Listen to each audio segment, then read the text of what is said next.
wonderful people, great Biafrans, wherever you are, on the surface of this very great planet Earth, we welcome you to another explosive edition of Radio Biafra presentation, where the truth is spoken unashamedly, where we relentlessly pursue those who have come not just to lie, to destabilize, nor to delay Biafra, but also those who are doing the work of darkness, children of perdition, those who have emerged from darkness to try to extinguish the irrepressible light of truth and of redemption.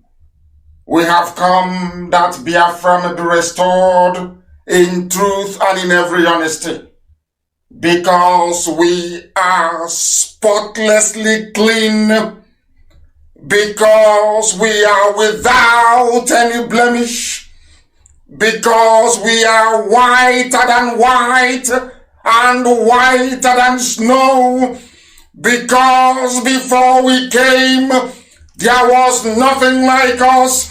Now that we are here, they cannot be like us, and after we are gone, they will pray that we had lived forever. We are the children of the Most High, and across the 24 time zones on this very planet, Elohim's children are listening. Radio Biafra is not like any other. We are listened to across the entirety of humanity. That is why only on Radio Biafra do we say good morning, good afternoon, good evening, and good night to some of you. Because regardless of where you are living, where you are residing, where you are domiciled, we welcome you this very evening. The time now is precisely 8 minutes past 7 p.m. in the blessed land of Biafra. And I also presume with every degree of certainty that it is the same number of minutes past the hour wherever you are. My name is Nnamdi Kanu. I am the leader of the Indigenous people of Biafra, the largest and the most formidable mass movement anywhere on the face of this very earth. I am a servant of the wonderful people of Biafra only by the special grace of God Almighty in heaven. And we are here to preach this very gospel until Biafra is restored in our time. And we know and hope and pray it will be this year and not beyond this year. That is why we have to do everything within our powers, everything humanly possible, to make sure we disseminate this very gospel this evening, that wherever you are, you propagate it. You will tell your friends and you will tell your neighbors. You will tell those who are close to you, even those who are far from you. You will tell them that if they go to Radio Biafra page on Facebook, they will listen to us. Some of you are listening on my page, Mazi Nnamdi Kanu on radio, on Facebook. We are on Radio Biafra, on FM in Biafra land. We are on satellite. We are on TuneIn app. We are on Garden Radio app. We are on Sweet Radio app. We are everywhere, including satellite as well. Therefore, you will have no reason for not joining us. And as always, listening to this very broadcast via My Facebook page comes with a lot of warning because Facebook, as always, is doing all that they can. They have been bribed. They know the zoo is sinking. They know the zoo is irredeemably sinking. That is why they keep borrowing money and bribing everybody. They have bribed. The diplomats didn't work. They've bribed the mainstream media. It did not work. Now they're bribing social media as well. Facebook has collected their own share and they're doing all they can to see what they can do to justify the blood money that they're taking. Because if you accept anything from the zoo called Nigeria, it is blood money that you're taking. Because people are dying and you're collecting money to suppress the truth. And that is what we are here to expose. Before we go any further, we must call upon Elohim. We must hand over our proceedings to the Most High, that His mercy and His grace may guide us. And for those of you who do not understand, Biafra is not going to be an ungodly nation. It has to remain godly. The same way it has been from the beginning, so shall it continue until the end of time. It will not change. Biafra will remain godly. That was why I proudly proclaimed in Israel, when I was interviewed, that Biafra will be another version of the Jewish state of Israel. And we said it very proudly, and I reinstate that this very evening. We are IPOB, we do not retreat nor surrender. And that is why the zoo is collapsing precipitously. Nobody can stop it. This 2020 will collapse the zoo. There is nothing anybody can do about it. It doesn't matter what they do. It doesn't matter how many idiots they recruit on their side. It doesn't matter how many saboteurs spring up. It doesn't matter how many traitors they have groomed. The zoo must fall in 2020. We have all the facts and the figures. It doesn't matter what they do. The last kick of a dying horse, it doesn't matter what they do. We are in the era of digitization of information and technology. It is not 67 to 70 in the analog age, where you can decide what the world hears and what they don't hear. We've grown beyond that. As you're trying to suppress Facebook, we are on Twitter. As you're trying to suppress Twitter, we are on Instagram. So how many are you going to suppress? When will you keep borrowing money to bribe people? You have failed. And this evening we shall dissect the zoo. And all the traitors working for them, of course. We must pray. We give glory to Elohim, the Most High. The Lord of all the hosts of heaven. You are sovereign. There is no other God apart from thee.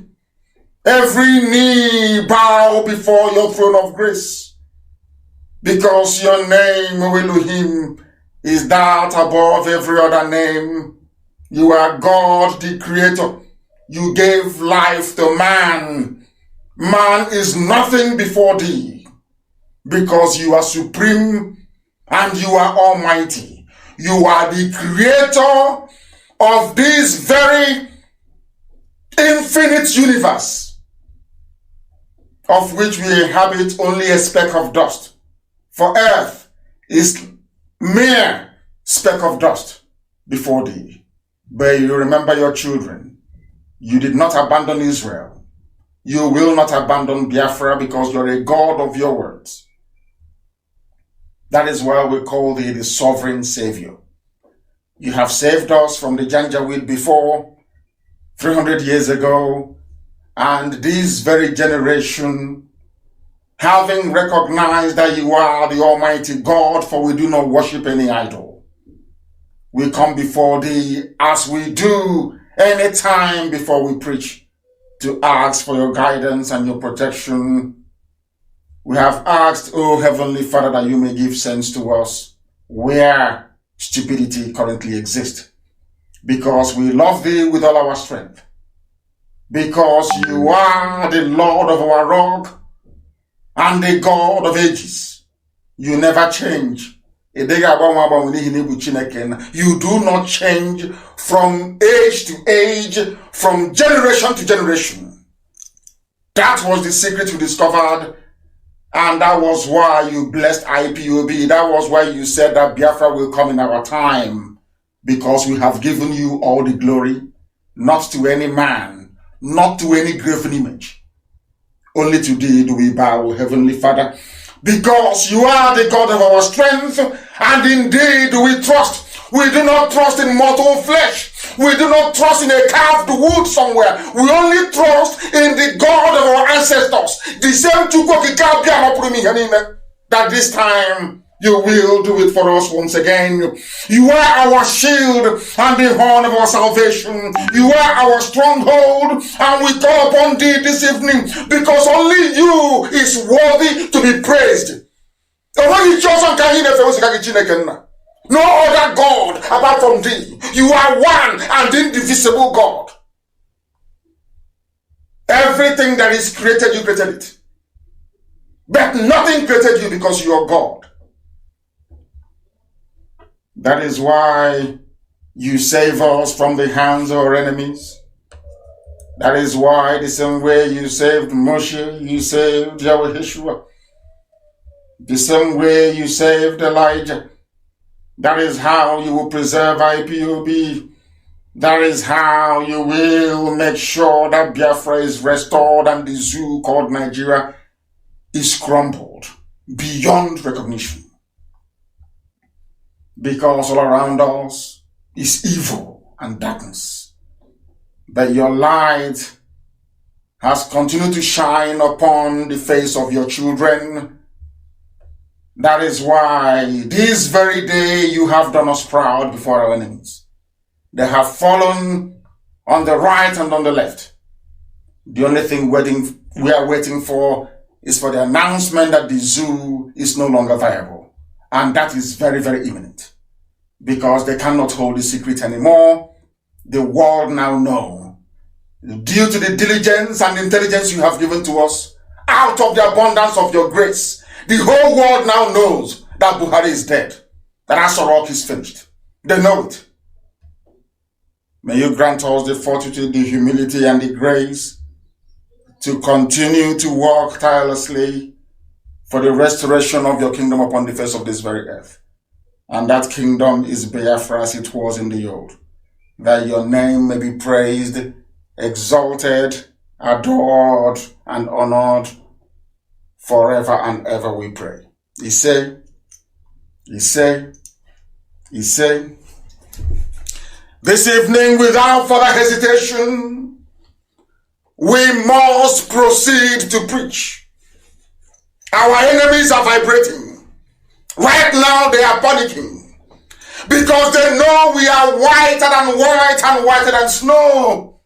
They know we are incorruptible. They understand that we are unbribable. They know nobody can buy us. Our conscience is untainted. They know we only have one mission. The essence of our existence while we are born is to restore Biafra. And Biafra will come in our time.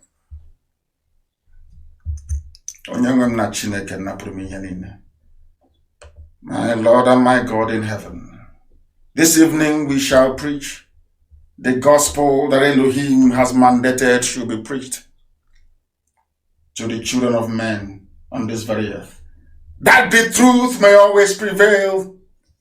This very evening, we are making it very, very obvious. I want to start from the beginning. The dismantling of the zoo, piece by piece, brick by brick, zinc by zinc, rod by rod, the dismantling of the fraudulent edifice called Nigeria. Where they have been, where they are going, and where they are going to end up is all being one massive, organized, colonial fraud, presided over by a very backward, primitive, uneducatable tribe, the Janjaweed. I want to start from the very beginning because I'm going to dwell on the executive order signed by Trump yesterday, which I posted on my page on Facebook. I am going to dwell on it, that the world may understand what is happening, that everybody may know the amount of work we have put into making sure that all civilized nations see the zoo for what it is, the damnable zoological republic. I don't know, each time I preach, this very pouch that I place in front of the screen will keep moving. I don't touch it, but for some reason it keeps moving. Unbelievable. We are in the spirit. I am going to refer you to a document from the Department of Justice in the United States of America. If you Google it, you will find it. It is under terrorism.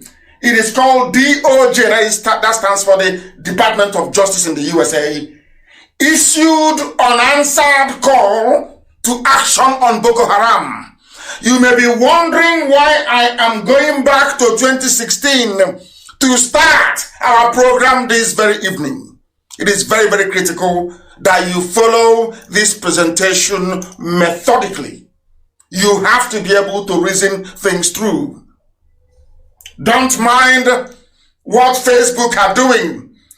Do not mind what they are doing.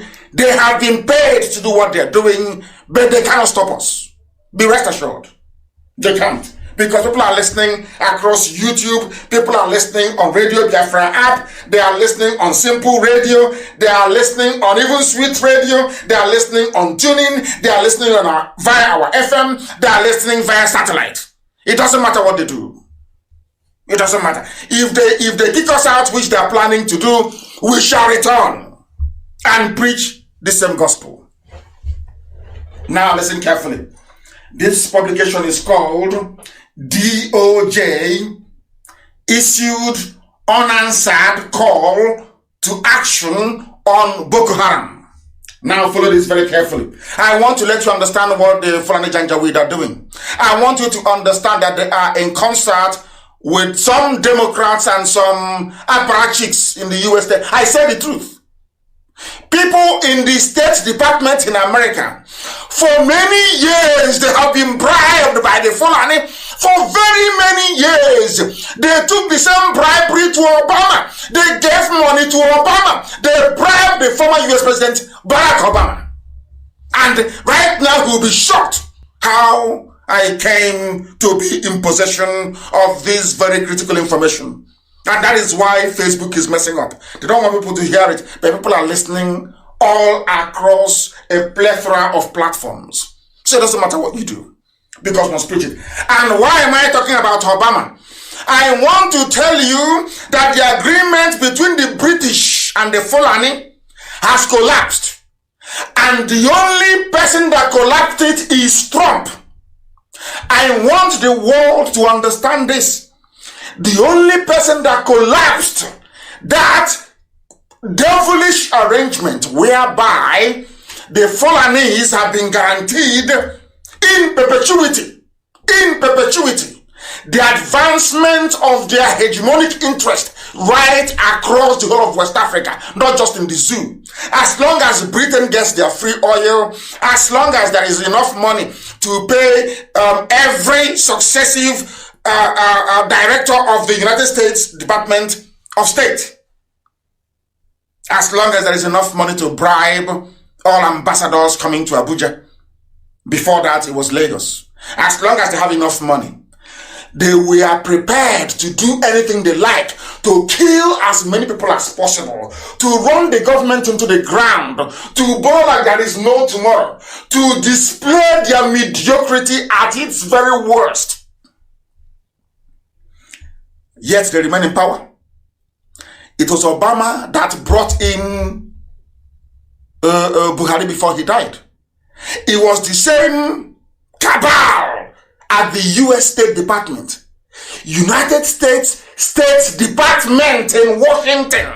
They bribed them, gave them huge sums of money, so that anything to do with Nigeria that comes to their desk, they'll say, no, Nigeria is too big to break. Oh, it's too big. There will be regional instability. Once you break Nigeria, there will be so much destabilization. Oh, 300 languages, 500 tribes. There will be so much problem. And you keep telling them, but people are dying every blessed day. They'll tell you, oh no, it's not just possible.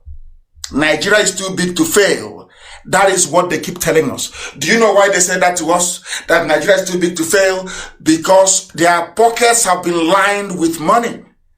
Money that was meant to go to schools, to roads, to hospitals.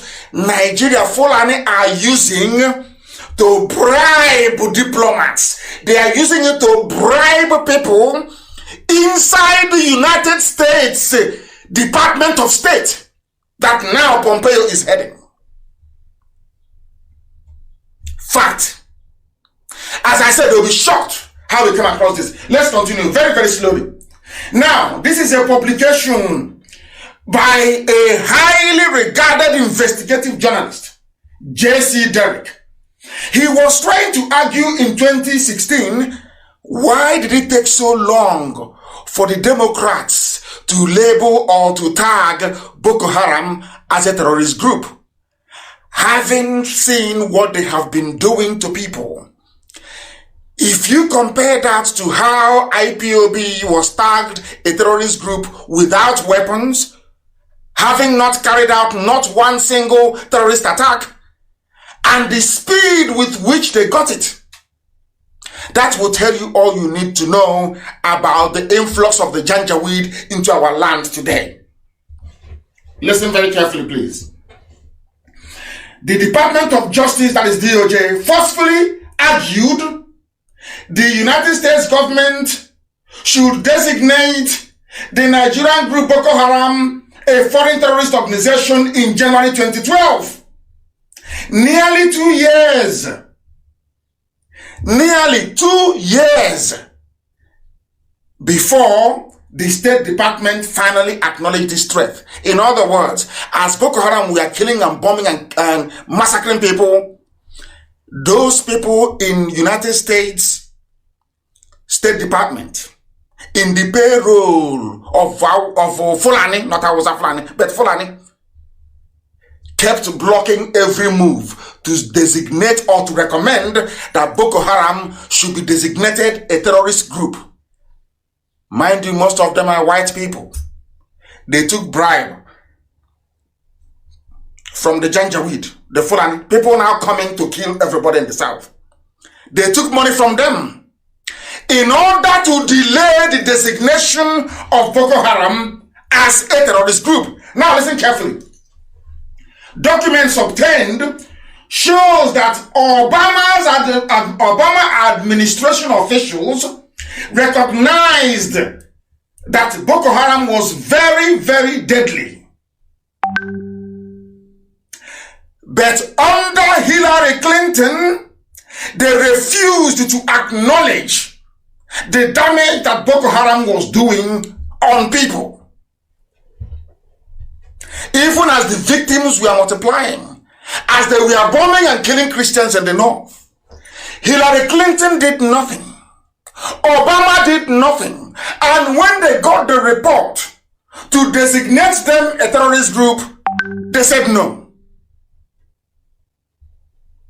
I am heading somewhere. That is why I want to build this as a background. We are heading somewhere. That is a place where we're going to. And in a short while, you will see how we shall arrive at that very destination of ours. DOJ, that is the Department of Justice, the USA, sent the documents to Senators Chuck Grassley, Republican, Iowa, David Vita of Republican Party in Louisiana, in response to a letter of inquiry they jointly sent to the Attorney General, Loretta Lynch, in September. Among a list of requests, the senators asked for all relevant communications. Listen, asked for all relevant communications regarding the years-long process to officially designate Boko Haram as a terrorist group. Why did they ask for those documents?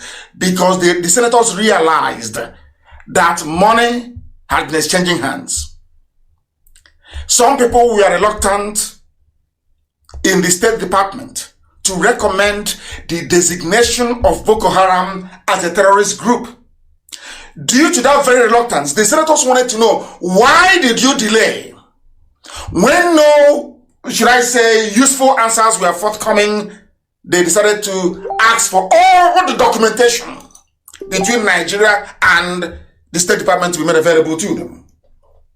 Listen carefully, please. Very, very carefully. One document was then, the then Attorney General was Eric Holder. He wrote a letter to the Secretary of State, John Kerry, approving or asking them to designate Boko Haram as a foreign terrorist organization in October 2013. The other was a January 2012 letter from the then Assistant Attorney General, Lisa Monaco, making the case against Boko Haram. The Department of Justice, according to the letter that Monaco wrote, strongly supports any efforts by the Department of State to begin the FTO, which is Foreign Terrorist Organization designation process against Boko Haram. Now, FTO designation is significant because it triggers investigations into terror financing, allows the placement of sanctions on group members and those who support them, like Ali Ndume, all the Fulani supporters of Boko Haram, and enables increased cooperation between U.S. authorities and the military. Now, Monaco's letter was dated January 26th. That was after the Boko Haram killed nearly 185 people in Kanu alone. But they found time to tag IPOB a terrorist movement. That is why we must see their moves and their plans. If you are intelligent, you will understand what the zoo is trying to accomplish. You will understand the way they operate. You will come to appreciate how determined they are in order to stop us from having Biafra and freeing other people as well. Now, Monaco later became Obama's Homeland Security and Counterterrorism Advisor, when she advised that the rate of violence is only increasing. Now, in the US then, they have designated nearly 70 foreign terrorist organizations. They have categorized them as terrorist groups over a period of 20 years. And counterterrorism experts say Boko Haram was unusually controversial. Now, do you understand? The same people that said that designated over 70 groups as terror groups, when it came to Boko Haram, you know what they said? They said, oh, we are not going to designate them as a terrorist group. Do you know why? Because it's only going to give them increased publicity, as they are busy massacring people all over the place. Now, prior to their discussion, they knew that Boko Haram had formed transnational terrorist groups like Al-Qaeda. This is the people now coming with their men in our land. Those you're seeing now in our villages. Al-Qaeda in the Maghreb, ISIS in West Africa. And sorry, these are the people now in our villages waiting for orders to unleash mayhem.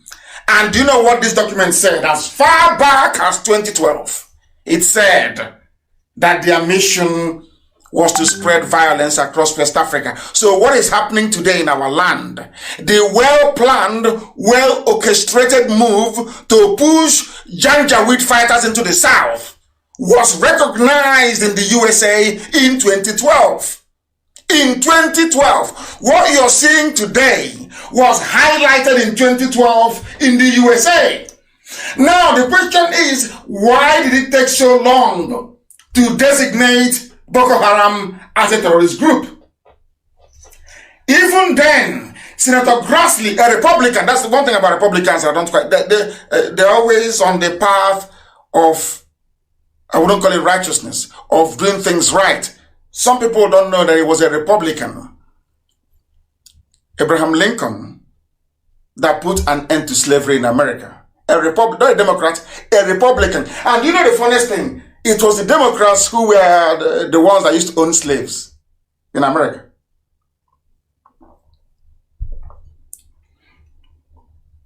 Senator Grassley asked them, why are you delaying? He wrote and said to them, these delays must be stopped before another attack needlessly destroys the lives of innocent civilians. A Republican senator asking Obama's administration, asking Hillary Clinton, why are you delaying in designating Boko Haram? Because they have taken money. Now, that is the background. Let us look at what happened earlier today, or should I say late yesterday night. And before I do that, there is a picture, because they have all these people. They have, when Britain planned to replace Buhari, the dead Buhari, with body doubles and Jubril and all the rest of it, Britain was in on it. Not the administration of Boris Johnson, I must say. Boris Johnson doesn't want anything to do with it. That is why I am confident the zoo is collapsing this year. Boris Johnson doesn't want to be tainted with such abominable crime against democracy. He's an upright man. Boris Johnson is a typical U.S. conscientious Republican senator. He doesn't want to be he doesn't want his name associated with the fraud going on in Nigeria right now. He said he doesn't want a part of it. He doesn't want anything to do with it. That is why they are panicking in the zoo right now. As I'm talking to you, they are listening to me and they are panicking because they know that I know that the zoo is over. That was a picture I sent to Amaka earlier. You have all seen it before. This is the picture. This is the reason why. For two reasons. One, this is why Bukola Saraki is not being prosecuted for corruption and embezzlement of funds. This very picture. This same picture is the confirmation that all of them in the government, they know that Buhari is no more. Everybody knows that. Even that cockroach that stopped Buhari from entering his office as they claimed in 2017, that same cockroach even knows. Look at that picture. Amaka, please try and publish that picture. Tell me if this boy here with Bukola Saraki is Buhari that you know. Now, due to our consistency and determination,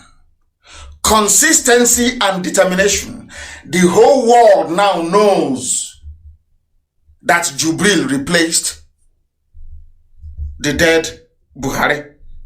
And that even Jubril himself is no more. Are you aware of that? You know that Jubril is gone, he's dead as well. Are you aware of it? Now, look at this boy with Bukola Saraki. Every intelligence agency in the world, including Israel, they know that Buhari is dead. Every intelligence in the world, they know. It is Britain, every administration since the coming in of the dead Buhari in Britain had supported this fraud. This fraud was supported by Britain. Look at that boy and tell me if this little boy here, maybe the age of our last born, tell me if this boy is Buhari. Look at the way he's with Bukola Saraki, because Saraki knows that is why they cannot prosecute him. When Saraki, remember, there was too much talk about Saraki going to prison, that they would jail him. He was a Senate president. He was giving the Buhari a hard time. I'm sure you all remember. Ask yourself, Why didn't EFCC continue with Bukola Saraki's investigation? It is because of this picture. I want this picture everywhere. Look at the picture. That is why, because Saraki said to them, any day you write to me again or tell me nothing of prosecution, I will tell the whole world that this boy you told me is Buhari, this little boy I'm looking at here that I saw in the mosque, I will tell the whole world he's not Buhari. That Buhari is dead. That was why they left me alone. Have you asked yourself why they left me alone? He was in PDP. They're not prosecuting PDP people. Have you asked yourself why they left Bukola Saraki alone? Because of this little boy. And I ask anybody in the zoo, even the most foolish idiots in the zoo, including pigs and swines, I want you to look at this picture and tell me, all of you people talking about, oh, it's Buhari, what they're saying, what Nnamdi Kanu say, I want you to look at this picture and tell me that this is Buhari. Because this is the very reason why, despite years of looting and what I would say outrageous kleptomania, I would say rampant stealing by Bukola Saraki, he is not facing the threat of jail. None whatsoever. You can see the reason why. He knows they brought him in and he said to them, this was what I was saying to Biafran politicians, if you are under threat by these people, just make a statement, give it to lawyers abroad and say, if anything happens to me, my lawyers release this information. That's all, and they'll leave you alone. They are busy languishing in jail for no reason. Look at Bukola Saraki, he played his cards very neat. This was the picture he used and told EFCC, if you come close to my house again, if you attempt to write to me, I will tell the world that this boy is not Buhari, that Buhari is dead. They left me alone. And everywhere they know. Everywhere they know. Look at that picture. Look at that very picture and tell me that this is Buhari. I want anybody, including that useless girl, for even whatever rubbish she scored. That Yoruba journalist, that useless, stupid, hopeless girl. Yoruba girl. That had the guts to stand up and to challenge our assertions. I want even the dumbest fool in the zoo to look at this picture and tell me that this is Buhari. This was how, you know, when you play Monopoly, you have get out of jail card. This was how Bukola Saraki, this is his own get out of jail card. This is it. Once if you're in trouble, let me give you the expo tonight. If you are in trouble now, you're a politician in jail. Right now, try and look for a means to contact an external lawyer. Use this very picture, as Bukola Saraki did. They will release you tomorrow morning. You will be released tomorrow morning. Look at this picture. I want even the most foolish person alive that ever met Buhari, the real Buhari, to look at this very picture and tell me that this is Buhari. Just tell me this boy is Buhari. This is somebody that they gave to a Senate president then. A Senate president, the custodian of the conscience of the people. They said to him, this is Buhari don't die, yo. Please, Buhari is dead, though, but we'll give you this boy, yo. And that was the day his deal was wrapped. All the noise coming from Magu, from EFCC, was pure bunkum rubbish. Any politician in the zoo who can stand on his 2 feet to say to hell with you, those ones are not being investigated by EFCC. Those who are in prison are those who are too frightened to say the truth. Is this boy Buhari? I'm asking you. No, he's not. And do you know why they got away with it? Do you know why they can now go and bring ordinary Nama cow and say this is Nigeria president or is Buhari? Even people will mold cow birthday cake and give to the cow. That is how foolish some people are. And that is why I hate Nigeria. I hate it with every fiber. I despise it. Have you seen what they're doing? I want every politician to go and take this picture. Tomorrow, call your lawyer, give your lawyer the picture. I say, if you don't release me from here, I will tell the world what I know. Did you be released? Because they know this is not Buhari. That is how your mates are out of prison, but you are in prison. Because you don't have the metal. You don't have the balls to stand up and say, enough is enough. Is this boy Buhari to you? I want Yoruba media to be tweeted tonight. Ask them, is this boy Buhari? A simple question. Channels TV, is this boy Buhari? Daily Trust editor, is this boy Buhari? Guardian newspaper, is this boy, little boy, is he Buhari? This boy here with Saraki, is he Buhari? That your person was Buhari? The answer is no. Then where is Buhari? He's in a grave in Saudi Arabia. And instead of people to focus on bringing the zoo down, they sent their agents to try to... They can't distract us. We are focused back on the things that matter, which is to collapse and give everybody freedom, including those Hausa people being massacred now as I speak in southern Kaduna, to give everybody hope and freedom. Not just Biafrans, I said everybody. Some of them who are slaves in Yoruba land, in Ilorin, in Kwara can go with the Janjaweed if they want. Freedom for all, not just for Biafra, for everybody. That is what IPOB is all about. That is what I represent. Not subjugation, but freedom. I mean, absolute and total freedom for everybody. That the world may know that even in Africa, there are some people that still possess some thinking faculty. Now, having gotten away with murder, do you see how the zoo Nigeria made it possible for the world to delay recognizing Boko Haram as a terrorist group?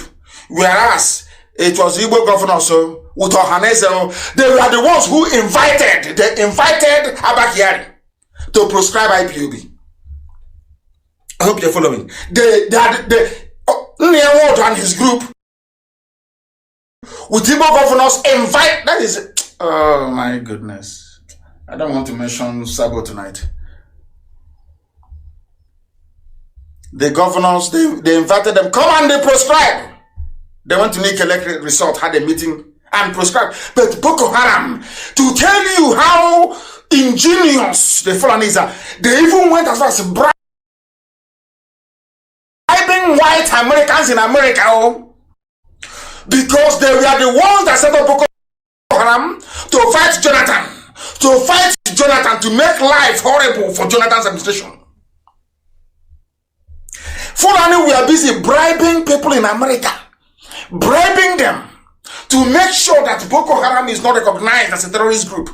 Whereas that is how things are always in Biafra land. I don't know the type of people who are there. But in our own case, we have no guns, nothing, not even ordinary catapult. It was our own people that went and called them to come and prescribe.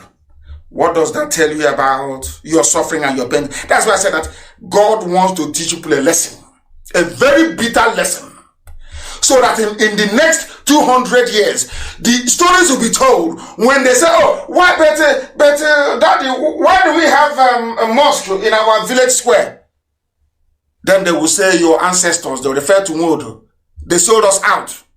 Your governors, they sold us out. That's why they are here. You think you can cheat God? You think you can be this wicked and you cheat God? You're dreaming. Now we come to the crux of the matter. Why I keep telling you with every certainty that the zoo is gone this year. That was before President Trump signed this executive order. It's on my page. Some of you have not read it very well. As you know, keeping with the zoo, people only go for headline. That's all. After the headline is all over, they don't read the substance of the article. But I'll try and do so for you this evening. Donald Trump yesterday, listen carefully please, signed an order. Signed an order yesterday directing that State Department. I told you, when I say the whole world listen to the radio, I think I'm joking. Some of you think it's a joke. Oh, how is that possible? Remember, I've been preaching that the problem we have is the American ambassador in the zoo, successive ones, not just the new lady that came.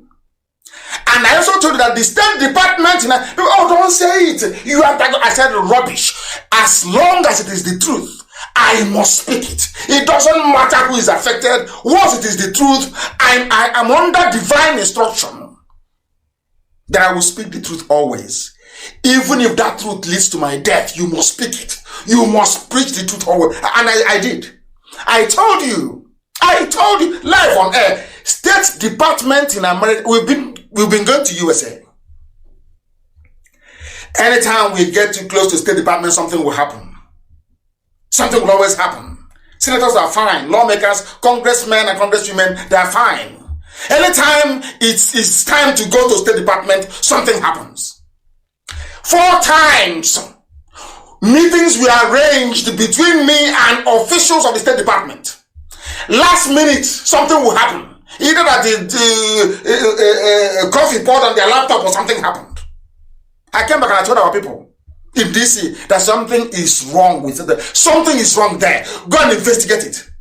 Now listen to what Trump has done. Listen to tell the whole. Are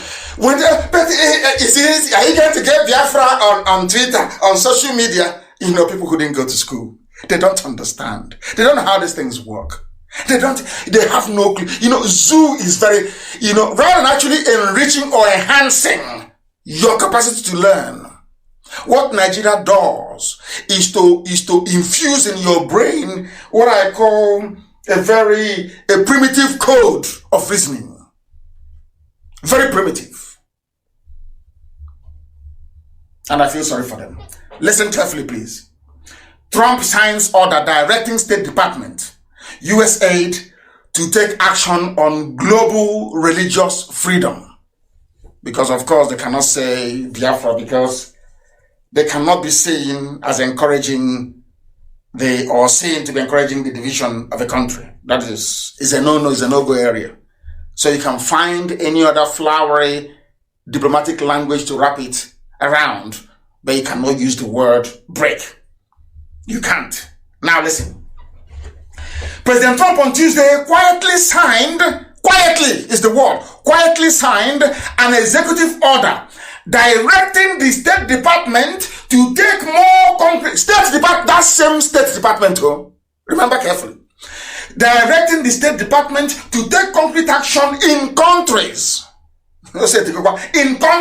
identified as violating religious freedoms. For example, you know who we are talking about. Assigning $50 million to support such efforts. For the first since 1960. Since 1960, the well-crafted British engineered Fulani stranglehold on U.S. Africa foreign policy. Since 1960. That is what it is, that God is marvelous. This Elohim, Chukwukekabiyam we worship, is immense. People, you don't know how far we have gone, do you? You have no idea. You have no clue. You don't know how big IPOB is. I laugh at social media. I laugh at the buffoons. Listen carefully. There is a well-coordinated effort run by the British. The British, all these years, they've had the US in their pocket. Once America wants to say something, British say, no, don't mind them, everything is okay. And they will listen. But for the first time since 1960, we have broken it. And this was how it happened.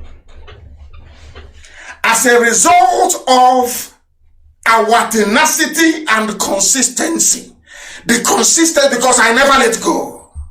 As I'm telling you now, you see as a rock it has got. Let us just do as you're told. The consistency of IPOB and other conscientious bodies in the world, especially in the USA, have come together to break that very yoke, that burden that Britain placed on all of us through Fulani. My only hope is that EU will follow suit shortly. Our coordinated diplomatic onslaught is working. It is, you cannot say it is diplomacy. It's like Twitter. You don't see it, but it's, oh my goodness, it is effective. It is deadly. I can assure you. It is working. It is an expensive business, but it is working. Why do I say that? Let me read the executive order for you that Trump actually signed yesterday in the White House. By the authority vested in me as president, by the Constitution and the laws of the United States of America, it is hereby ordered. Please follow carefully. It is hereby ordered, Section 1, religious freedom. America's first freedom is a moral and national security imperative. Religious freedom for all people worldwide, not America anymore. They have now gone into the world. Donald Trump. Worldwide is a foreign policy priority. For the first time, is a priority for Trump. Priority for State Department. Priority. And the US will respect and vigorously promote this freedom. As stated in the 2017 National Security Strategy, our founders understood religious freedom not as a creation of the state, but as a gift of God to every person and a right that is fundamental for the flourishing of society. Do you know when we went to America? We meet officials and they will say to us, oh, but it's only farmers and herders. They are clashing. I said no. Ask those that went to it. I will say no. It's not farmers. It is Islam against Christianity and other religions.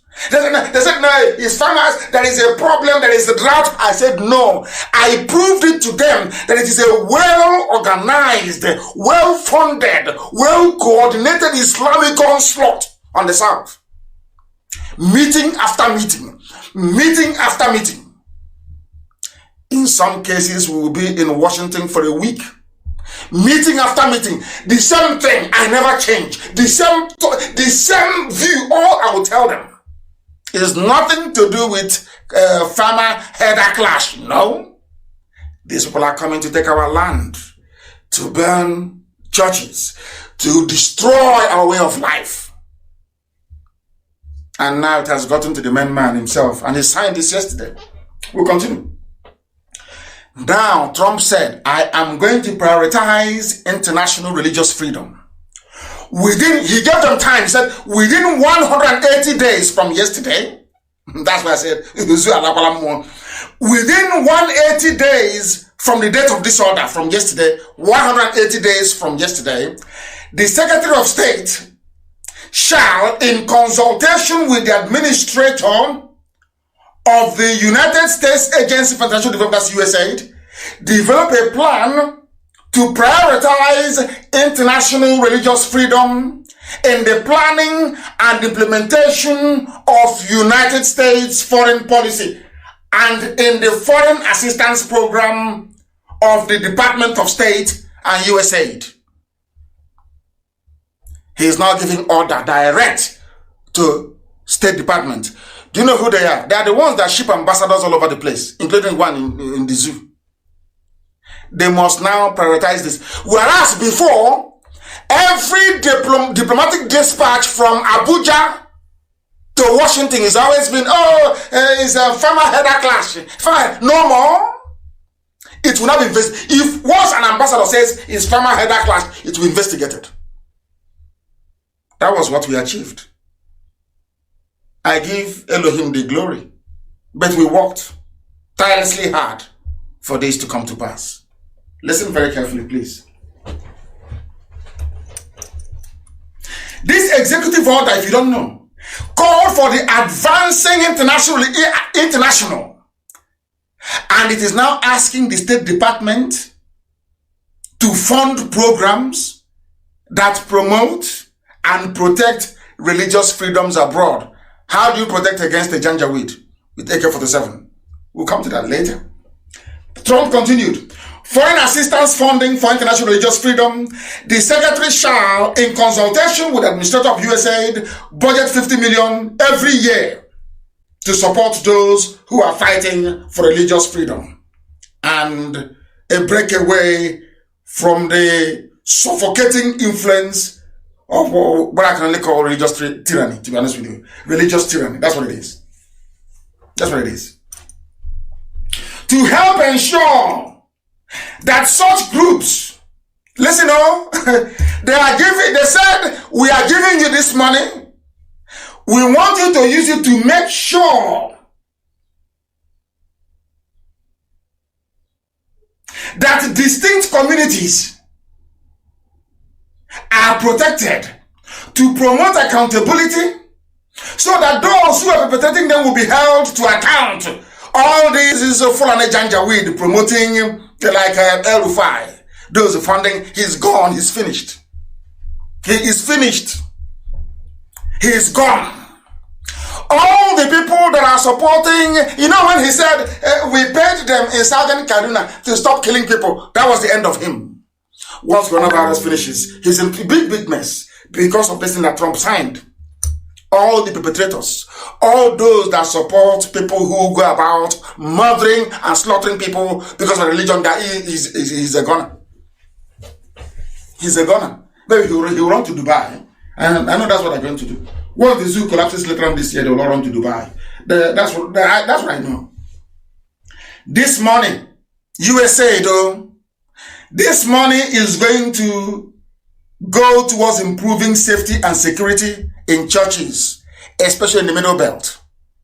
So if by this time next year, USA is not giving this money to protect churches in Benue and in Kogi, we know there's something wrong.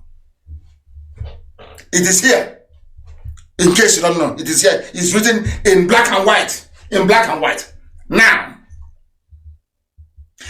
you must ensure that every faith-based and religious entities, including those in foreign countries, are not discriminated against on the basis of their religious identity or religious belief.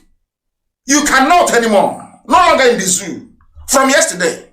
No more. They will now be held accountable. Now, this order also calls for diplomats. So, as I told you before, because I told you that they listen to us. They listen to IPOB. They listen to Radio Biafra. All of them, they do. Radio Biafra is international. And I want to prove it to you tonight that they listen. Do you know what Trump said? Trump didn't just write this thing and say, okay, go and implement it. He said, no. This order calls for diplomats to increase efforts in raising concerns. They are now asking the US ambassador in the zoo, anytime there is an atrocity in Nigeria, you must raise it, you must query, you must ask what is going on. Do you understand it? Do you now understand it? They can no longer pretend nothing is happening. The heads of all agencies shall, when appropriate and in coordination with Secretary of State, raise concerns. You must tell us. This is the body language. You must let us know what is happening. Unlike what has obtained in the past. Now, do you know what they said? Oh my goodness, Trump, unbelievable. Do you know what happened?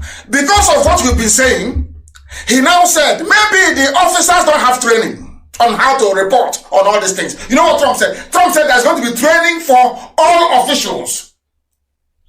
Department of State, that same people stopping us from moving forward. All their employees in foreign affairs will now undertake training modeled on the international religious freedom training described in a particular section they have in their law that they made in 1980. Within 90 days, listen, within 90 days of him signing this order, the heads of all agencies, listen, that assign personnel to positions, in other words, those who assign duties, diplomats, all the rest of us overseas, shall submit a plan to the president through the assistant to the president for national security affairs, detailing how the agencies will incorporate the type of training described in this particular executive order into the training that they have every blessed day, especially those abroad. Do you see how to make laws? The man sat down and thought about this long and hard. Why is it that when people are being killed, I'm not hearing about it? Why? Why? People say he's a racist, but he's not. Trump is not. What he's doing is to save people abroad, especially in Africa, especially in the zoo called Nigeria. You know what Trump said? Maybe you don't have the training for this. Incorporate this reporting in your training, so next time when evil is happening, you report it to us. Because they listen to what we're saying. Now, do you understand it? Within 90 days, he said to them, so within 90 days, I expect the US ambassador to be reporting back exactly what is happening. What is happening? This is astonishing. Astonishing. There is this bit here, section 6. It is incredible. You must develop recommendations to prioritize the appropriate use of economic tools to advance international religious freedom in countries of particular concern. And what are those countries of particular concern? Who are those? Unbelievable. Unbelievable. Of course, Nigeria is there. It's number 2. Number 2. Number 2. The Secretary of the Treasury, this is section 6B, in consultation with Secretary of State, may consider imposing sanctions under Executive Order 13818 of December 2017, which, among other things, implements the Global Magnitsky Human Rights Accountability Act. It's a public law that they have. You know what it means? Buratai, Aisha Buhari, Yusuf Buhari, all those that stole money. You know, this Bolatinubu, they're all in a mess. Do you know why these people have gotten away with murder? Do you know why they get away with murder all the time? They have never had people like IPOB confront them. That is why I said we are more educated than all of them put together. All of them, we are more learned than all of them put together. We understand the law and we make use of it. That is why they cannot convict us in their court. No, it's impossible. Because we know the law. You see, Aisha must go to prison. Buratai, of course, that one is gone. It's no longer coming back. All of them that stole money, Aisha, your entire family, Yusuf Buhari, the 4th richest boy in Africa, richest man in Africa, stolen money. Idiots will not see it all. Bola men, they're all going to prison. The law is very clear, it's here. Any day they enter USA, our lawyers will ask the authorities, are you aware of this particular executive order? And what are you doing about it? They are in a very serious mess. Now they have described countries of particular concern that they have. And it is incredible, very, very, very, very incredible. Do you know who those countries are? Now listen. The president's order yesterday follows the publication in April of the U.S. Commission on International Religious Freedoms. Remember that annual report that we published everywhere? People thought it was nothing. You know, they don't read documents. People don't read. Because of the very gossipy nature of the political climate. It's a climate that feeds on gossip, not on facts and figures, only gossip. Because when this particular report was published in April, it was widely circulated. Remember, this independent group, now mapped out countries that need to be looked at. That needs to be looked at, of course. For 2020, you know what they said? They recommended a new designation for Nigeria. Nigeria is number 1 on the list. Oh dear me. Oh dear me. This particular legislation imposes sanctions on foreign individuals. Aisha Buhari, Buratai, of course, Abakar is dead. Tinubu, El Rufai. That is what it says here. It imposes on foreign and entities responsible for human rights abuses. Finished. Finished. It is here. Very clear in black and white. Now, that is the work we have been doing that you may not have seen and you cannot see it. It's only when the results like this come out that we can tell you. All that time you see us in the US, that's what we've been battling and discussing. Others are doing the same thing as well. It's not only us who are being killed, others are doing the same thing as well. That is why when you are together and you create pressure or you make so much noise about something that is righteous, people listen to you. That's how the world works. That is why we must be on Twitter. That is why we must be on social media. That is why we must keep on every blessed day. He's in America. He took picture. Have you seen it? We have broken this IPOB. We have broken the Fulani Janjaweed corrupt stranglehold in the US State Department. It's broken by this executive order yesterday. For years they have bribed, lied, blackmailed US diplomats into believing that they are the only ones. If you go abroad and you want to lobby, they will say to you, oh no, but it's a Fulani, go and bring them. That's a bribery working. That's why they keep bringing money every day, to keep bribing, including Facebook as well. Fulani war chest, as of today, is $22 billion. And they have gone even to go and borrow even more money. You think they're borrowing it to pay teachers and nurses and doctors? No. It's to maintain their stranglehold on the zoo. And if the zoo falls, at least they'll have some money to start life over again. Fulani war chest is huge. They use monopoly, like having Dangote.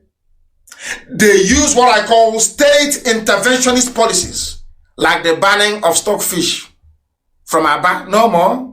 Textile, no more. Obasanjo did that one perfectly well. No textiles in Aba. Second-hand clothing, no more.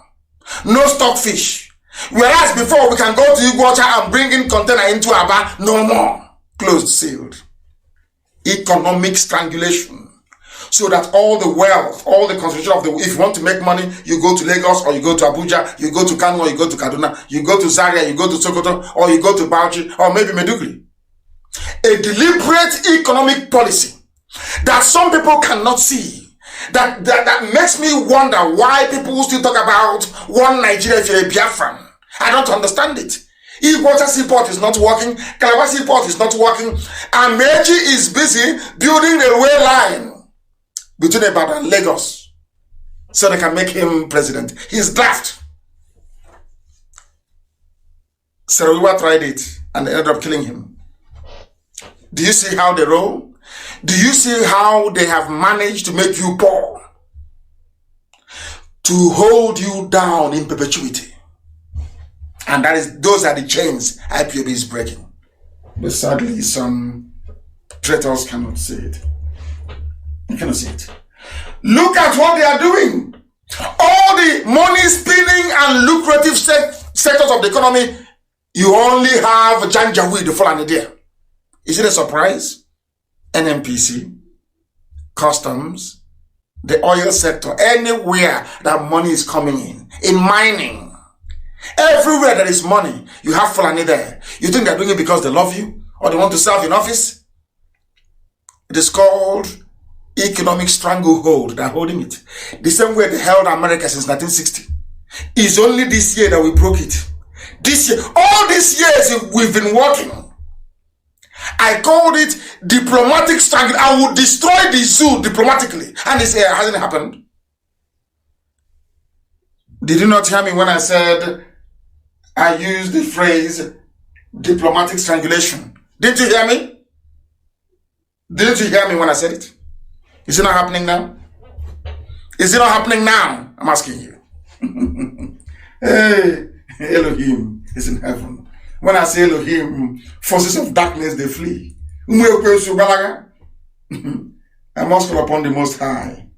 NMPC, everywhere there is money, you see Janjaweed, they are there. They're telling about one Nigeria, he wants to dominate you. They want to dominate everybody. But what are you doing?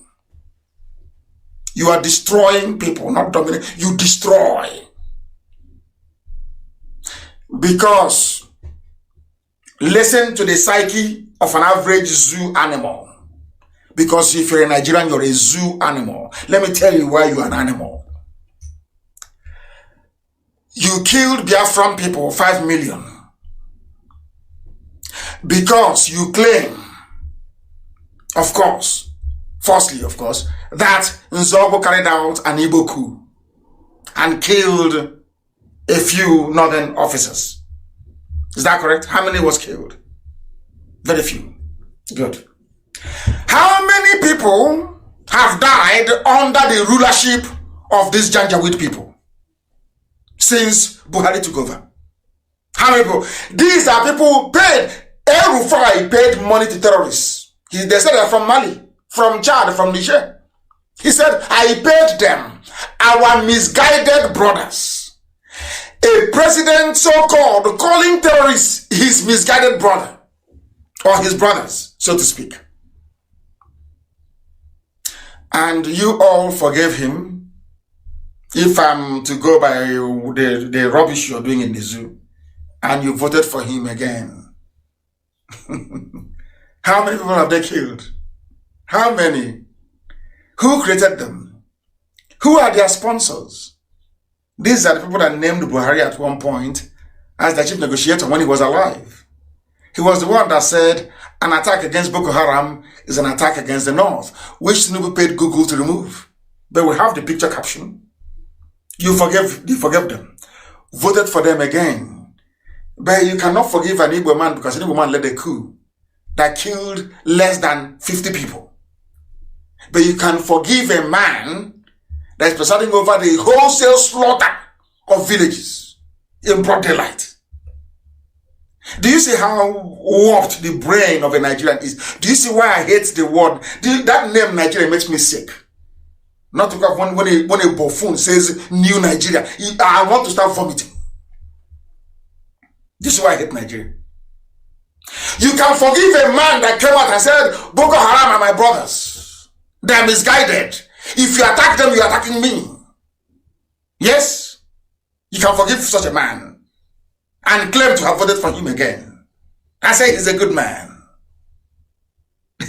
Zoo. Legendary Zoological Republic. They are now lamenting. Those that said Igbo man would, they are now lamenting. Why?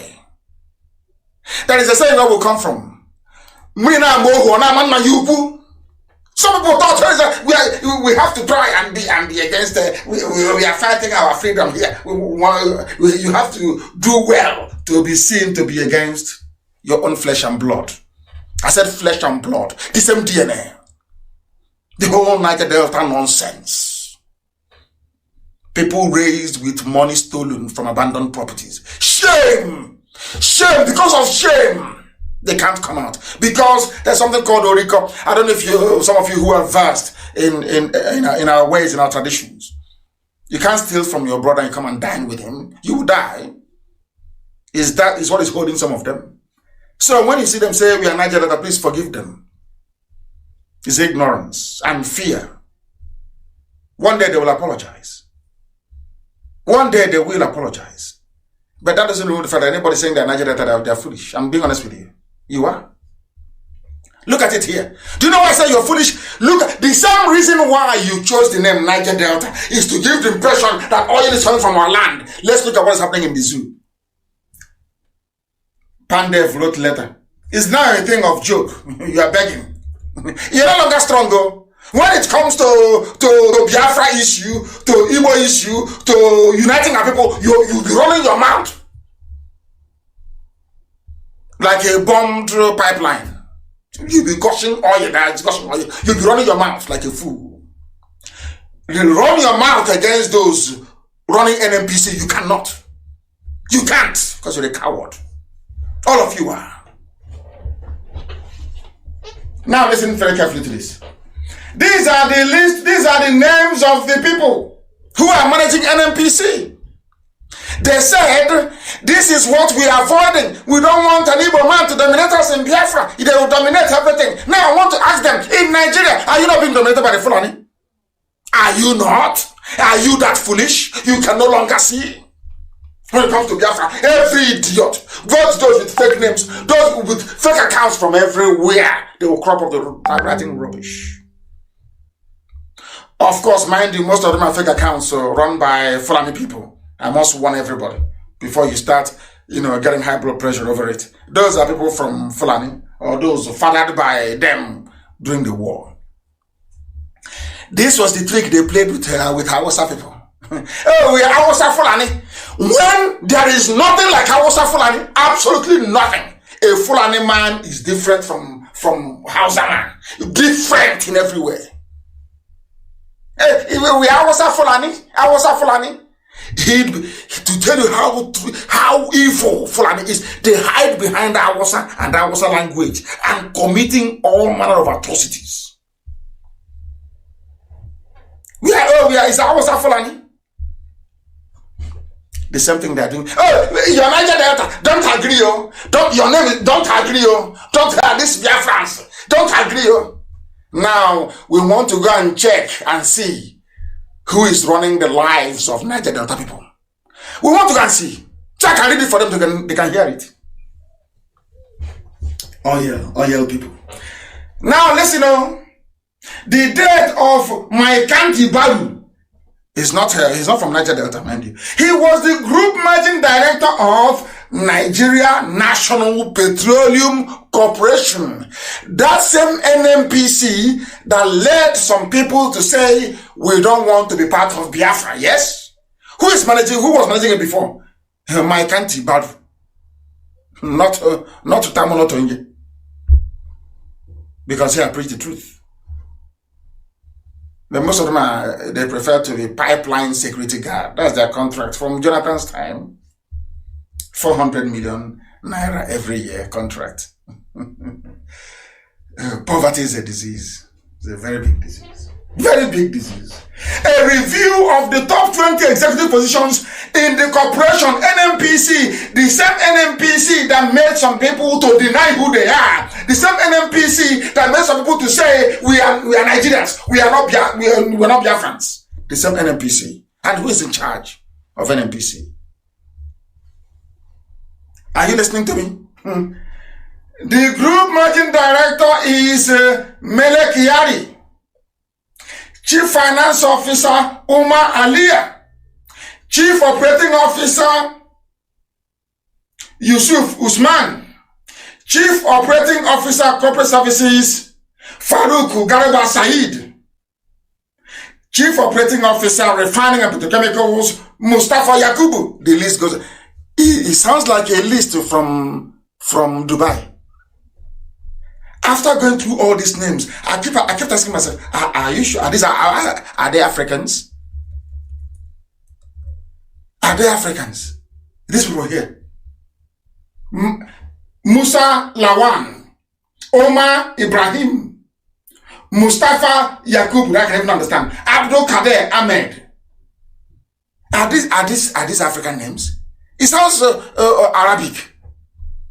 It's like something you hear when you travel to Oman or maybe to Kuwait. These people are lost. They're not even Africans. Look at their names. None of them here is from the so-called Niger Delta. And shame. They are not ashamed to come out in the open to antagonize people fighting for their freedom. No shame, no honor, no dignity. You'll be running your mouth like a damaged pipeline. Look at it. Are you here? How do you think you can get on the board of NNPC if you are not together as one people? How is that possible?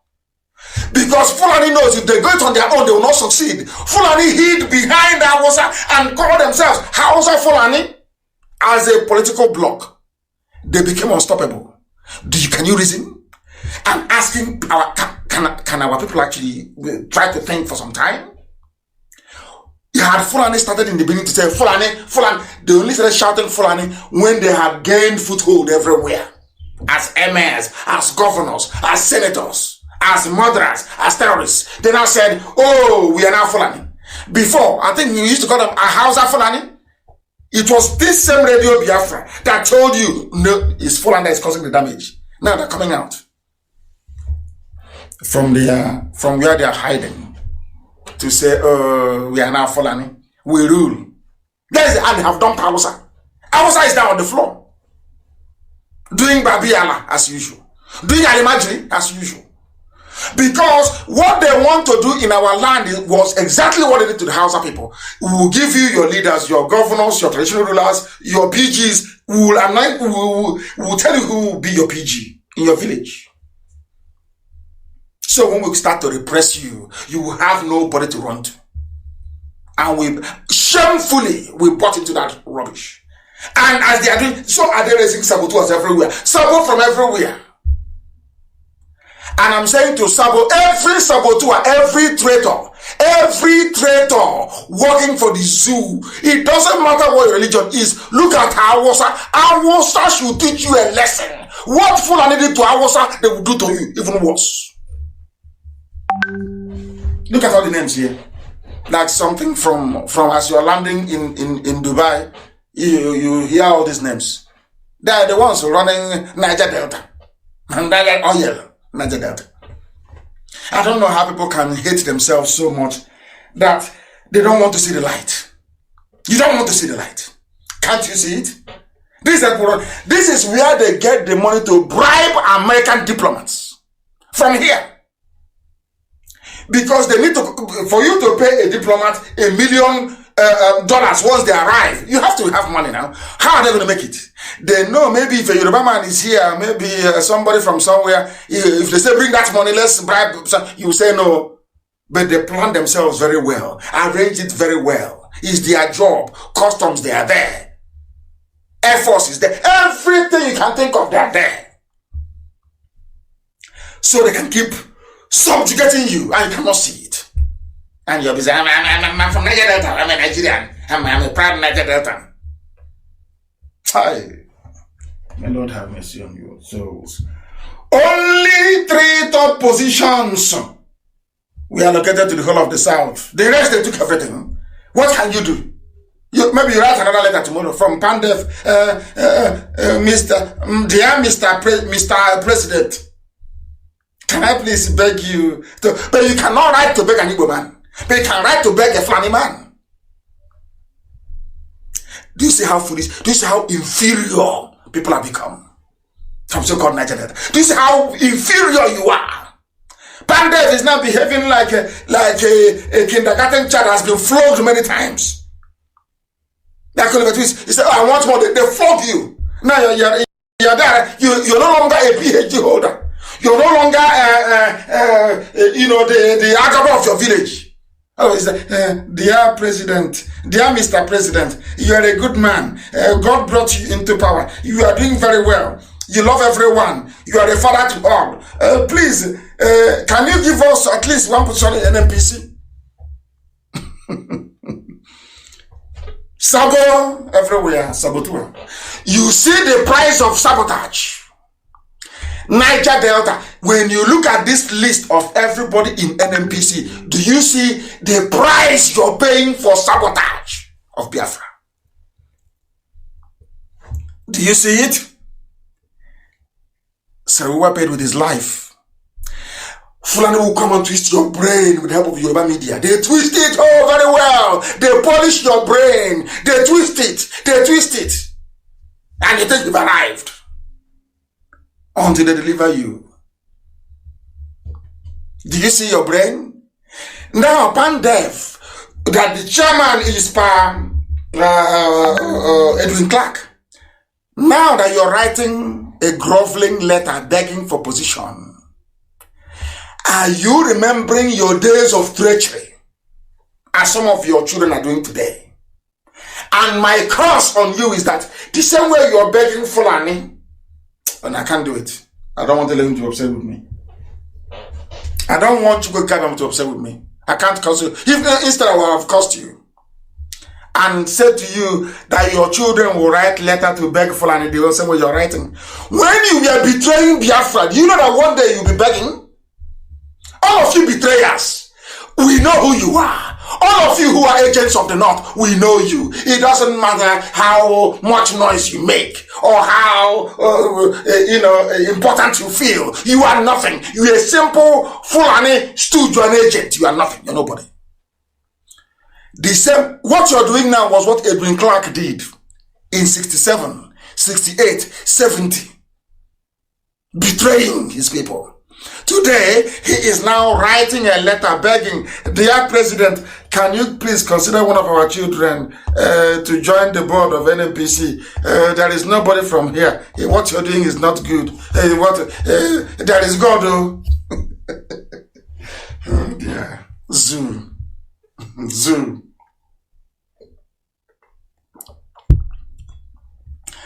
That is the life of a saboteur. I tell you the truth. Once you sabotage your people, this is the price you pay. I am asking our people, I am asking my fellow Biafrans from the coastal region, Melek Yari, Umar Aliyah, Yusuf Usman, Farouk Garba, Said, Mustafa, Yakubu, Hadiza, Kumasi, Omar Ibrahim, Kalamu Abdullahi, Ibrahima Barma, Bala Munti, Musa Lawan. Are they from your place? Do you recognize any of those names? Do you know why you don't recognize them? Because of sabotage. Traitor. Treachery never pays. Treachery. You cannot betray your nation. And you hope that things will be well with you. It's impossible. You may be in Abuja as a washing car for one Alemajiri, thinking you've arrived. You are nobody. Look at what I'm doing to you. Now you're writing a letter. As somebody said to Edwin Clark then, brother, one day you write letter to beg, he will say no. Igbo man is my problem. He was a traitor. Hardcore traitor, as you have them today, in the same place. The same place, the same traitors, the same, they never change. They are in the same place, the same traitors. Every day, treachery upon treachery. Every day, they never learn. They never learn. They can never learn. Fulani for two. Let me tell you what. This is for this Biafra thing. I want to give you the story of Hausa.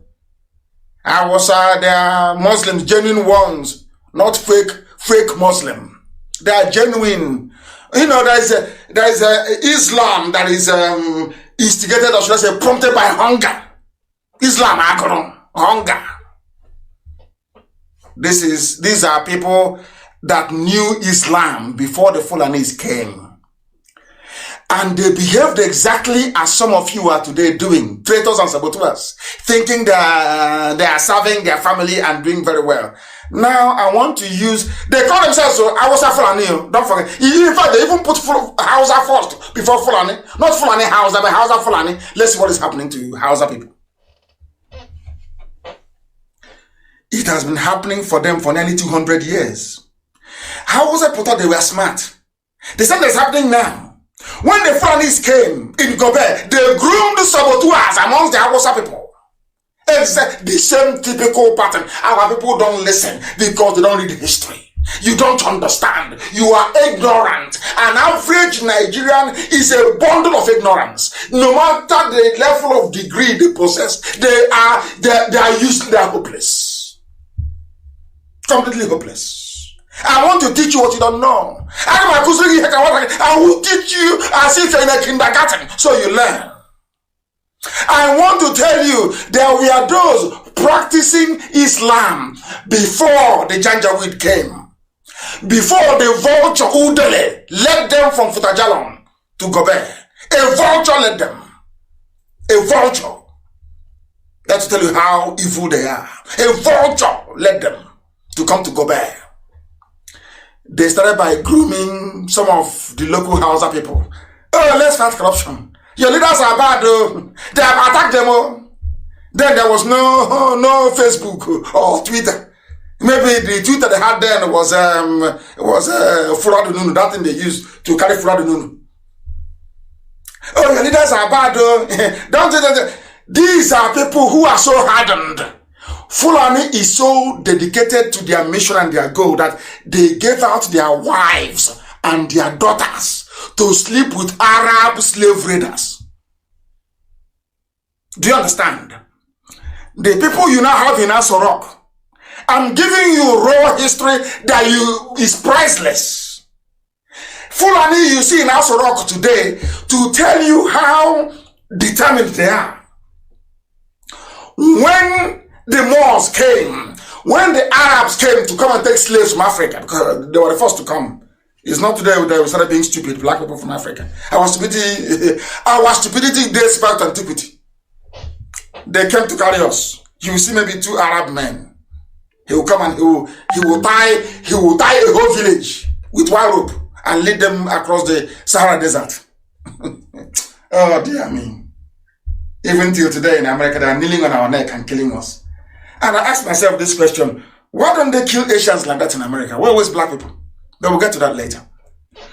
When they came, Fulani, in order to protect themselves, as Aisha, they gave away their daughters, they gave them, as Aisha is now doing prostitution inside Asorok. That's what she's doing. For them to keep power in Nigeria, they forgot Quran. Everything Quran said is can go to hell. They now give Aisha to little boys inside Asorok. That was what their progenitors did. They gave their daughters to slave raiders to go and give birth to children that is light skin. Are you aware of that? And then became agents for the Arabs. Are you aware of that? There's something they're doing now. Anybody who comes, they will be agent for that person. If it's Britain, oh, no problem. If it's China, as it is now, China, no problem. And in America, that is the bastion of democracy right now in the whole world. You cannot get them to start colonizing people. You start bribing them to look the other way as impunity is happening. Now you understand. Now you know your history. I'm saying this so that the idiots in the so-called, a few of them, or very few, they may be vocal, but they're very few. The so-called Niger Delta, I want to teach you a lesson. With what happened to Hausa people, they were Muslims. The Fulanis came, convinced them that their leaders were corrupt. Those useless Hausa people, this life is funny, helped the Fulanis to overthrow their own kings and rulers. And now, funny enough, they're now servants to the Fulani emirs. Every emir in the north is a Fulani. Those serving them are Hausa people. Do you see how you brought slavery on yourself? The same thing with NNPC. The same thing now that Edwin Clark is God is miraculous. That's why Edwin Clark is that God kept him alive to humiliate him. Now he's writing a letter. Dear Mr. President, can you please help us? We have this is bad. It's discrimination. A slave is something that Hausas are doing today. And not only that, they are not only doing it in Hausa land, the people that came, because those of them that they killed, I put this on my page earlier, please, Amaka, see if you can find them and post them again. Those that they are killing in southern Kaduna are Hausa people. But when their forefathers were betraying their kings and bringing in the Fulani to overthrow them, they thought they were doing the right thing. But today, after 200 years, the sins of the fathers have been visited upon their children in southern Kaduna. Those they are killing are Hausa people. Those they are killing are Hausa people. And why are they killing them? Because their fathers betrayed 200 years ago. Because they routed the Hausas in 1804. In 1804, the Fulanis defeated the Hausas, completely defeated their kings. And I said there's one Islam, purity, corruption, the same rubbish you have today. The same nonsense. If not that IPOB came and said to hell with you, you people are more corrupt than any other person. That's why they cool down. Since I started, have you seen them now come out again? Anti-corruption, this and that, because of IPOB.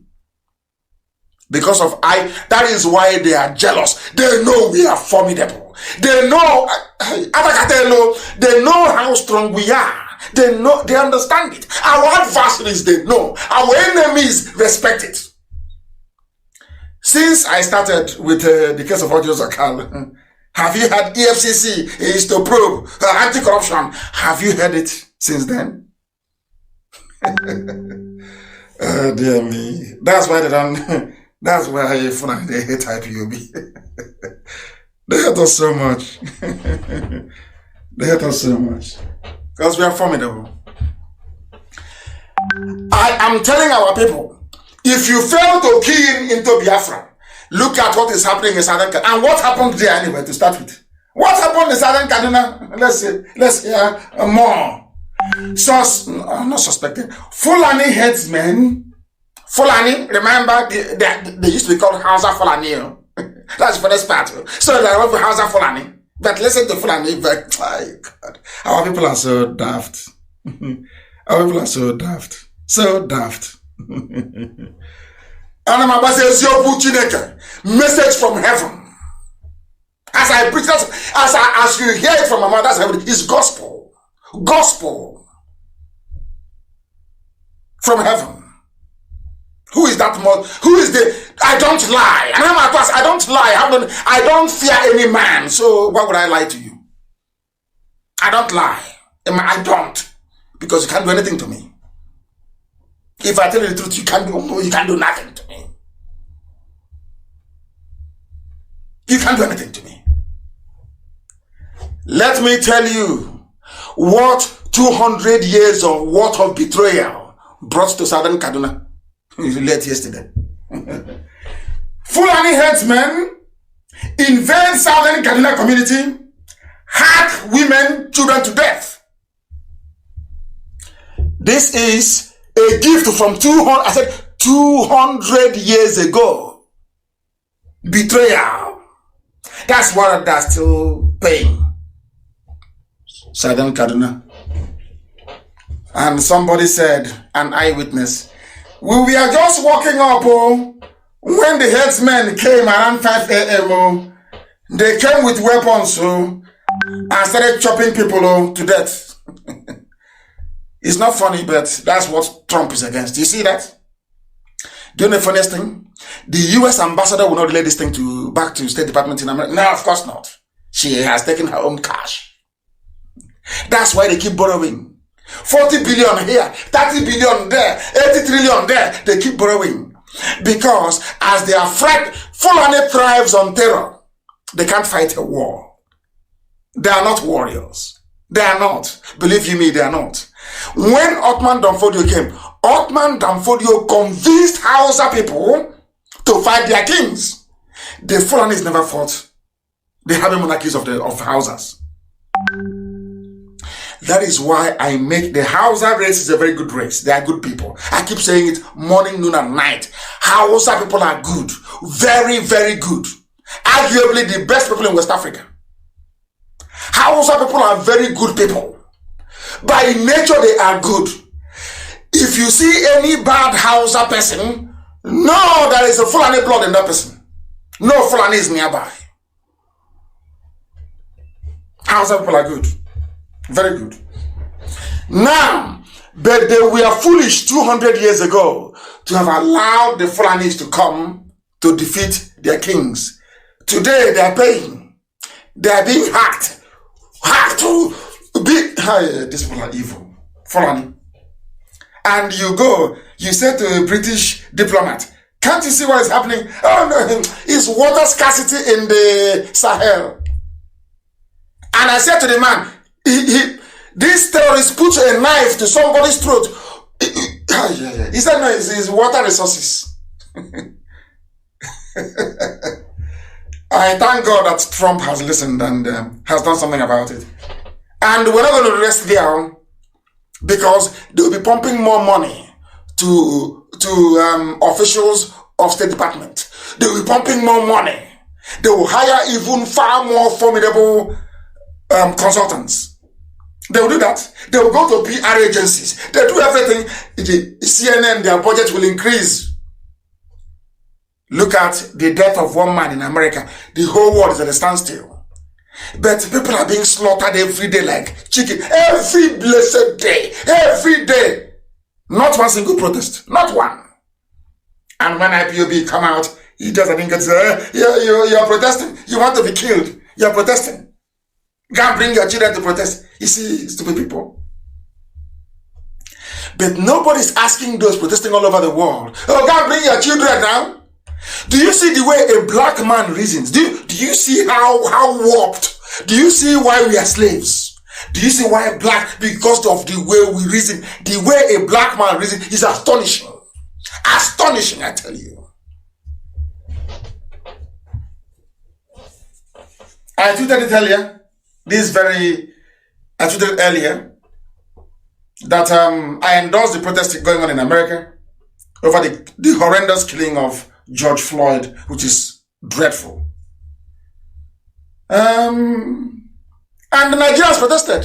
The death of a George, which is regrettable, Nigerians protested. And I'm asking Nigerians, who is going to protest the death of women and children from southern Kaduna? Do you see the hypocrisy of a black man, of a Nigerian? Hypocrisy of the highest order. Hypocrisy upon hypocrisy. Devilish people. When you tell them the truth, they look for one allegation and concoct and put on your head. That is how they are. Everything Nigerian is evil. Everybody who stands up and says, I'm in Nigeria, is an evil. God knows that person is the embodiment of iniquity. You are protesting in Abuja. Protesting in Lagos for George Floyd. Who is going to protest the daily massacre of children? Oh, because they're not on it's not a good, how can I put it? You have nothing to gain from it. You're not going to make your Facebook page look nice. That is why God looked at Africa and said, I'll give you Biafrans. If they can stand on their own, I'll bring light into Africa. If not, you are doomed forever. You don't know how God works. Don't you know? God saw black Africa and said, you people are evil. But I will pity you. It's just like a diamond encrusted with death and mud. Go and look for it and wash it clean. That's what Biafra has come to do, if you don't know. Without Biafra, you're all in darkness. From generation to generation, you're finished. Yeah, Nigerians protest at US Embassy in Abuja. Can you believe that? When people are dying every day, every blessed day. George Floyd was killed, sadly, of course, by a law enforcement officer.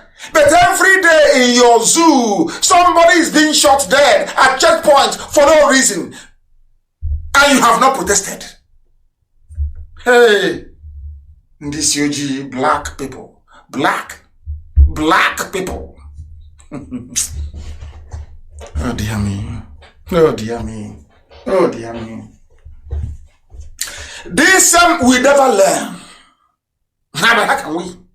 Do you know there are people in our land selling, people in our village selling land to Fulani for Ruga?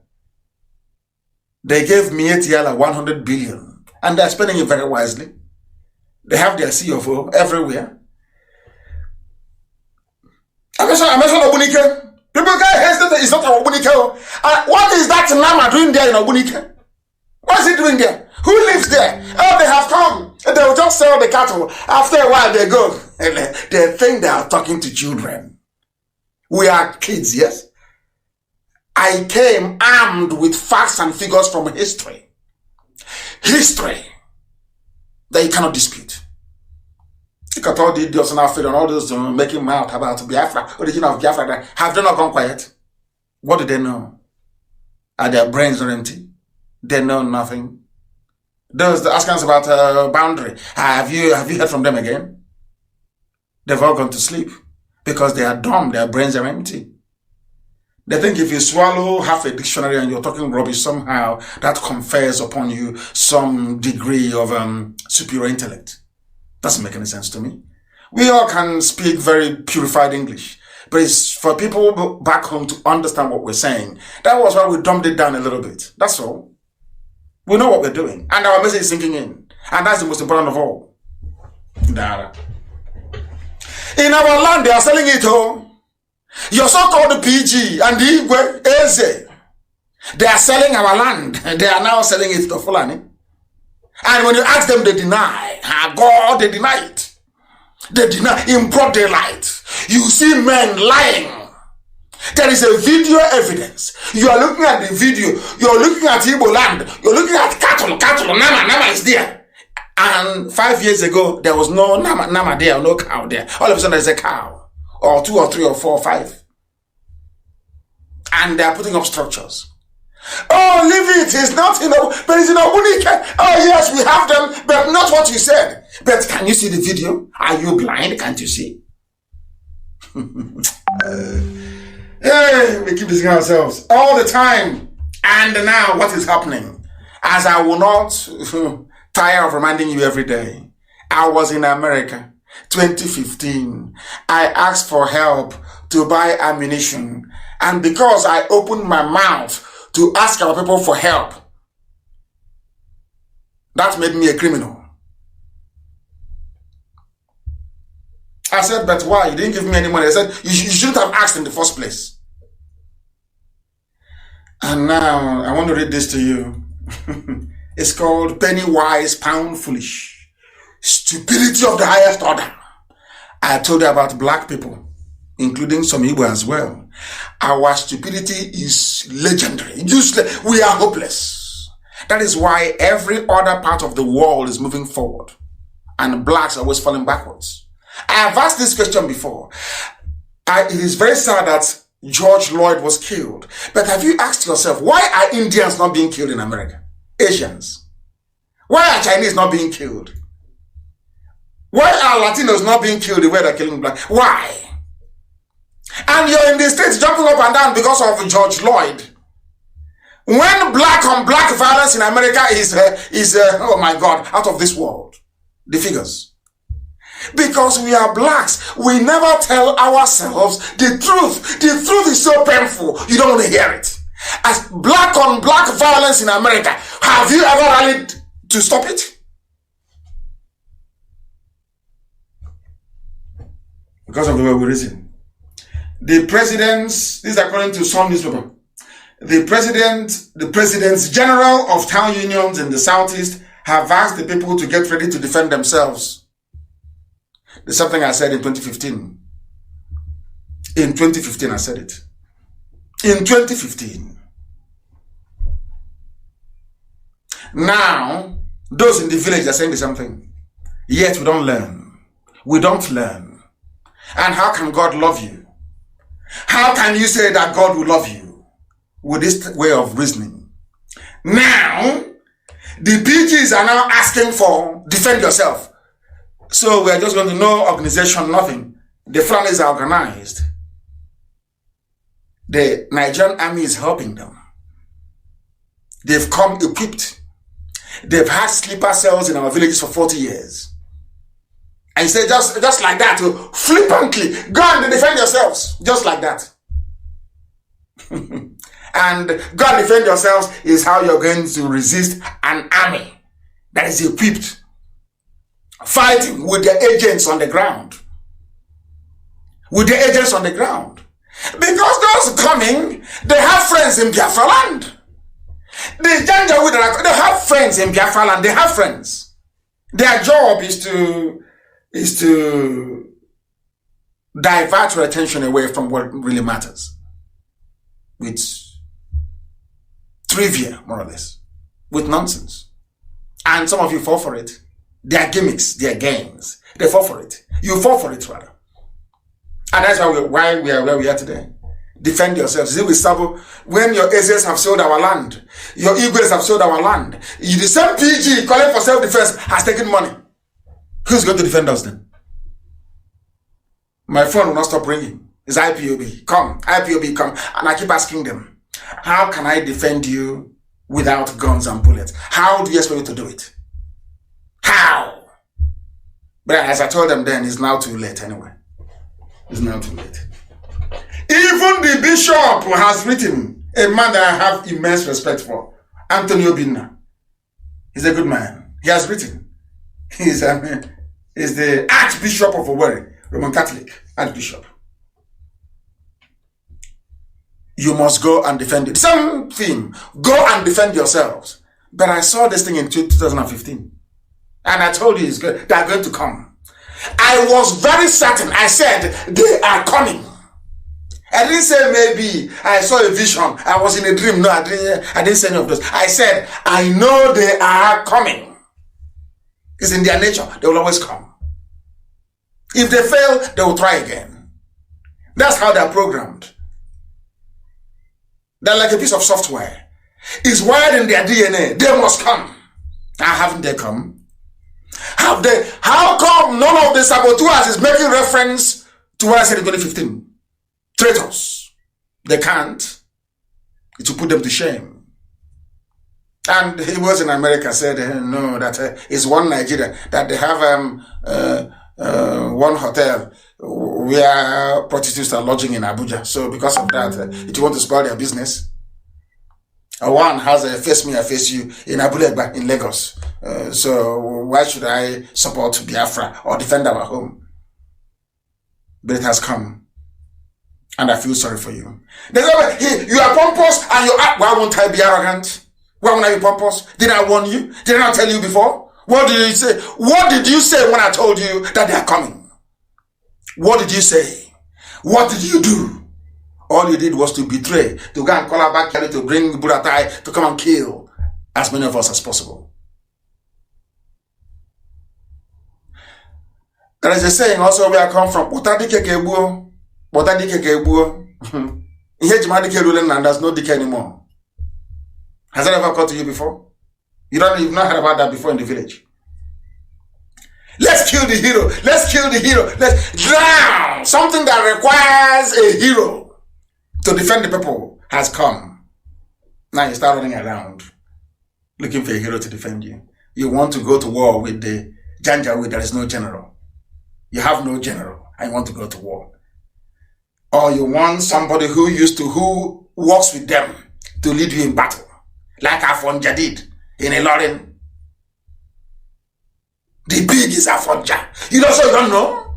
So you are stupid, you don't know? Somebody raised as a child of heaven. All of a suddenly you convert. Somebody from Biafra land converting to Islam. Come on, there is something wrong with you. Then you have an identity crisis. You don't know who you are. You don't know who you are. You know who you are. We must keep educating them. We have to. You are asking, you know how, let me, I said I will shred the zoo tonight. From everywhere. I'm not sparing anybody. Because it's the truth. Have you ever wondered why Iguacha Enugu Express Road is not motorable? Have you ever wondered why you cannot travel from Enugu to Onitsha? Have you? Do you know how many times the contracts for Owerri to Onitsha Road was awarded?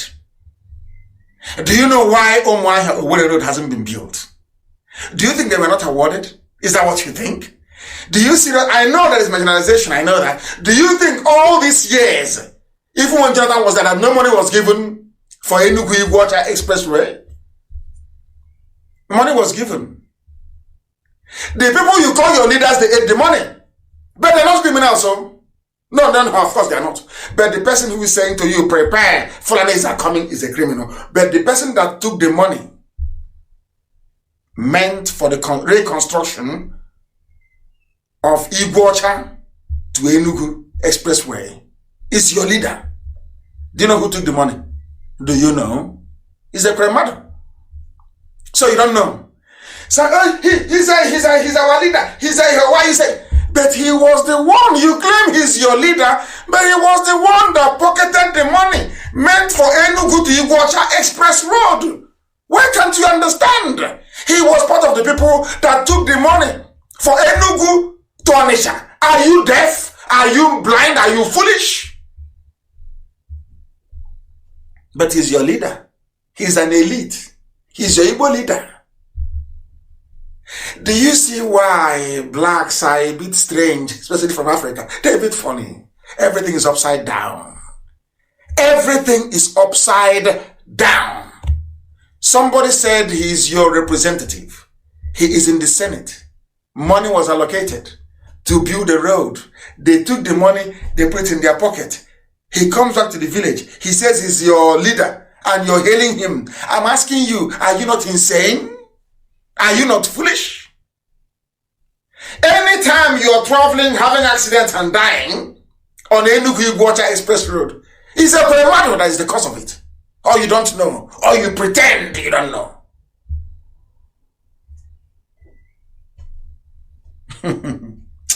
You people, I mean, you people are funny. Very funny.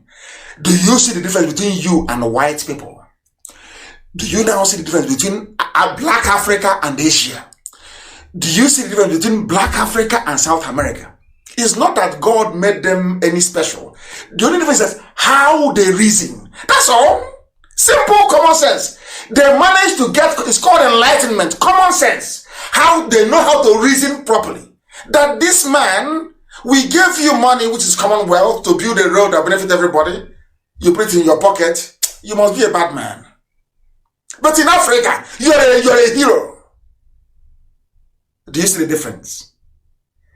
If I were to be a white man, and I'm in America or elsewhere in the world, and I say to my government, danger is coming, there's going to be an invasion. Prepare. And they don't prepare, and that invasion happens. They'll come to me to ask me first, what do we do? How do we do this? That's how it's done. But in Africa, in the zoo, and I'm sad to say, in Biafra land, somebody saw death coming, saw danger coming, warned you, and that person is a thief, is a criminal, and he didn't give me any money, but he's a criminal. Just to understand, see how blacks, even those in America, they have PhD from Princeton in America. That's how daft a black man is. Our stupidity is almost natural. How foolish we are is natural. Because they're in America, they're enlightened. They've studied, they've read. They're in a place where people are enlightened. Why would they reason like primitive baboons in the Congo forest? And I don't understand it. Now, somebody came to you and said, we are dying. Prepare because death is coming. You said no. That person is a thief. But the person that took the money that should build a road for us to connect us is a hero. And you're telling me that those people are normal. You're telling me somehow that you regard them as human beings. You must be dreaming.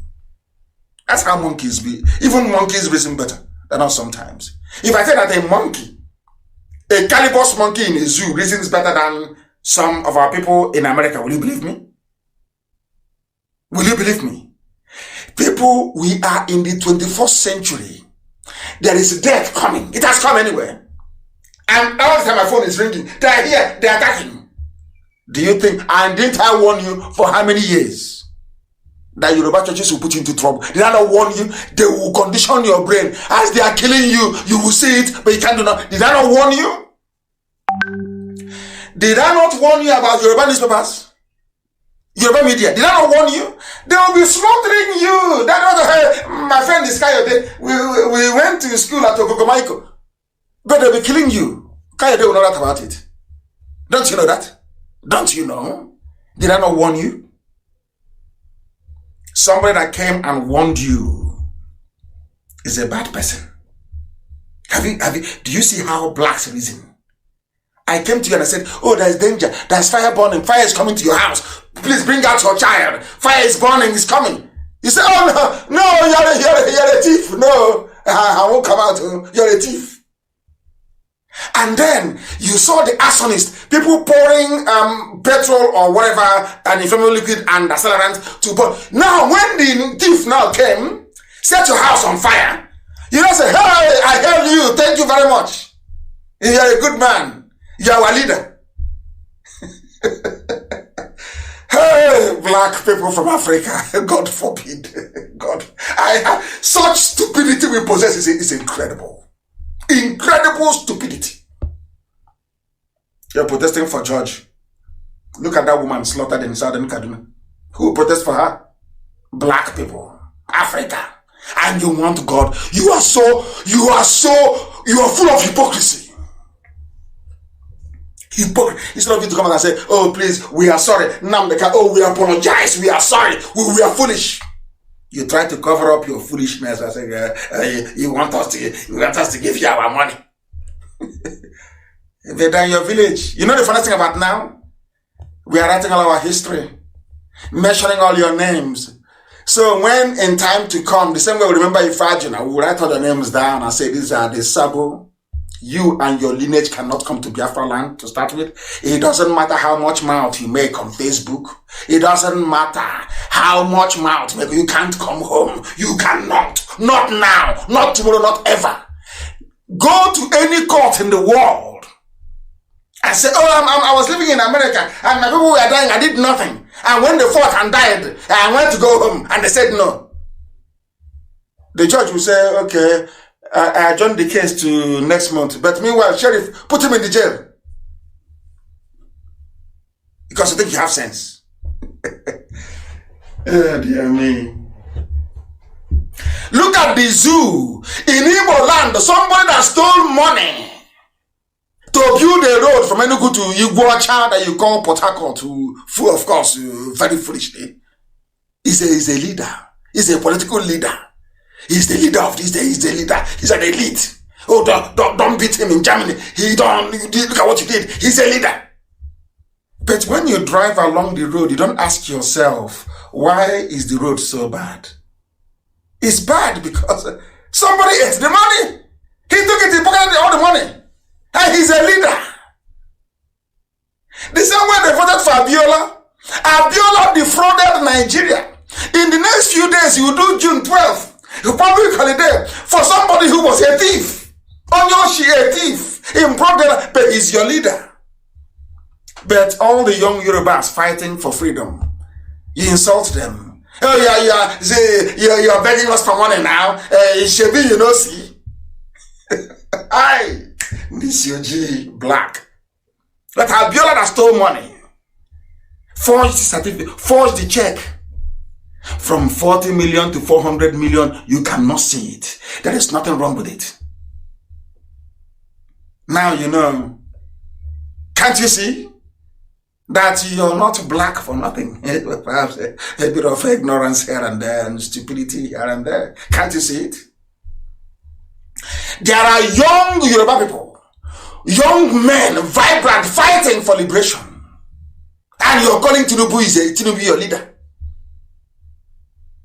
Tinubu is your leader. Alexander the Great conquered the world at the age of 33. Jesus Christ, Yeshua, conquered his enemies at the age of 33. Hey, he's a young man, Listen. But when these people were in power as the white man left, they were all in their early 20s, all of them. Nobody called them that time a young boy or small boy. It's only in our generation. Because we are daft, very daft. Black people, let us be honest with ourselves, we are useless. Let's be honest. Stop all this stupid sentiment, useless sentiment. Let's stop being stupid and reason. Reason, for goodness sake. Stop all this your hopeless sentiment. Do you know how whites fought to be where they are today? Simple thing they did was just to reason. Enlightenment. That started with the Medicis in Florence in Italy. Simple thing. We must subject everything to reason. Reason. Why was it possible, instead of them to say, oh, we are sorry, we made a mistake. Oh, how was it possible that Nnamdi Kanu came to America, told us the foreigners are coming, we didn't do anything about it? Why, instead of that, you do, a black mind is devilish and black. You twist it. Because you're evil. You are evil, you twist. And we want God to love you and to bless you. You must be drunk. They steal your money. International thief stole your money, but in June 12th, now you remember Abiola? It's public holiday. It's June 12th, but the man was a criminal.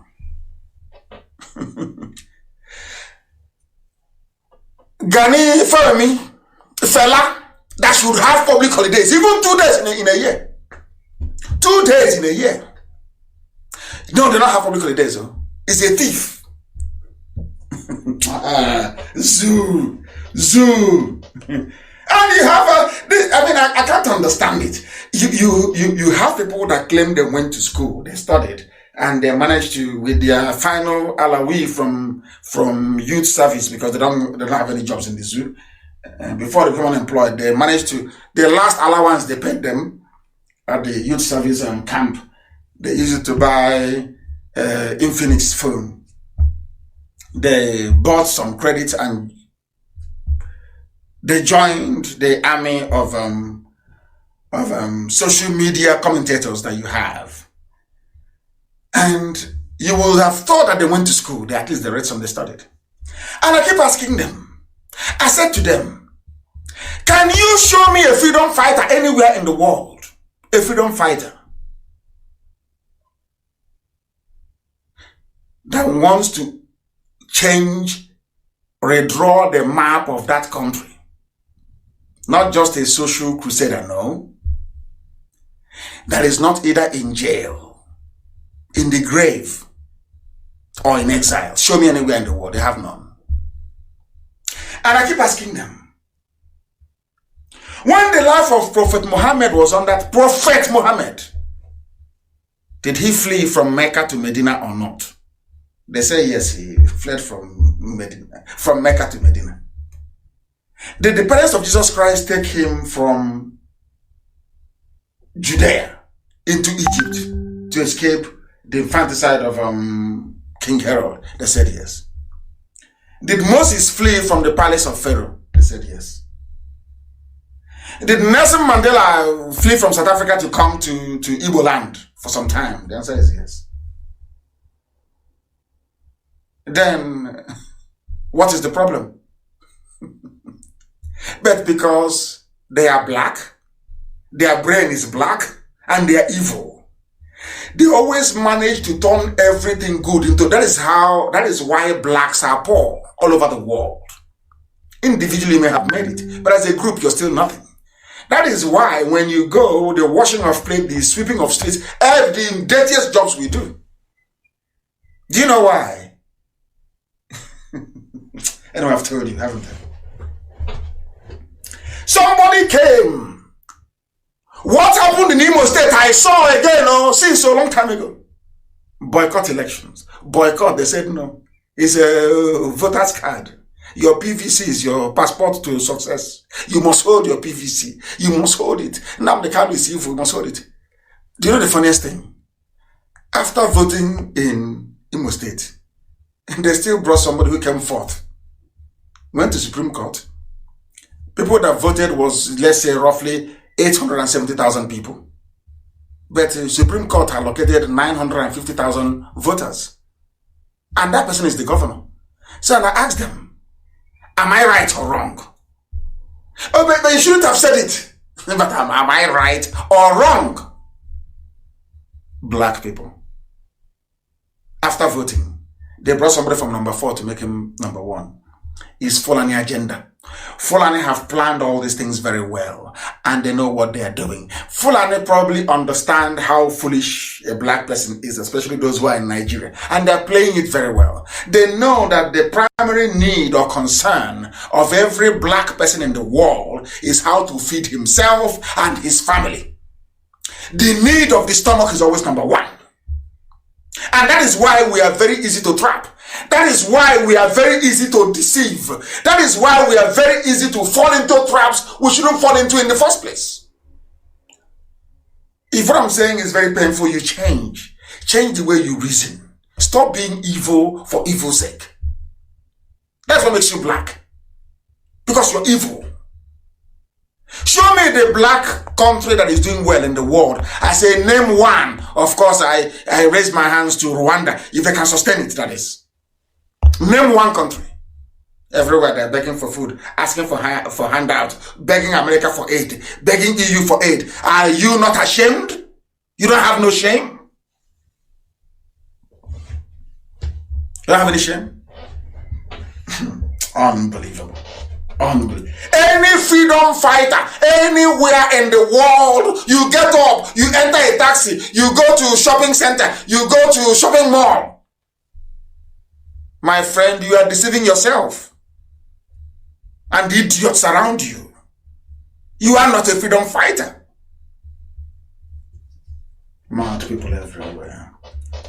Don't vote, you voted. Now they've given you somebody from number 4. Don't vote, you said you are voting. Now there is no Buhari, there is no Sibajo, nowhere to be found. No Buratai. You can't ask questions. You cannot ask. You cannot. How can you ask? How can you ask? Very, very sad indeed. Our people must change. You must change. Nobody hates anybody, but you must change. You must change. We've been preaching this thing time and time and time and time again. Because it seems to me we have limitless supply of traitors. And you'll be shocked. In Biafra land, at least we have 30% of the population are traitors. 30%. If I tell you what is happening in my village, you will not believe it. In the way I come from, you won't believe it. Some people went to DSS to ask them to come and conduct election for them for PG, somebody who will sell land. Because I'm not home, and I've just buried my father in February. All they care about is how do we sell land. So they couldn't succeed. They now went to, they wrote and they went to DSS. For DSS of all people that came to their village and killed people, for DSS to come and help them install somebody as PG so they can start selling land. Do you know that? And we are waiting for the DSS to come. Come now and put in PG. Let's see. Do you see how what they have done to us? Some of the so-called PGs you have in your land, they're all DSS recruits. And all of you in the DSS, starting from Awusa, anybody who is in DSS and you're from Awusa, you're from all these other ethnic groups, how can you be in DSS serving a Fulani agenda when they're killing people in Southern Kaduna? I'm asking all of you in DSS, all of you in the army, all of you in the police, do you have shame? You are in a police force, you are in an army, you are in DSS, where the same people you are protecting and serving, they are busy killing your people. Do you see why I said that blacks are mad? Honestly, black people must be insane. How can I be working in a DSS where the overall aim and goal of that DSS is to hold my people down?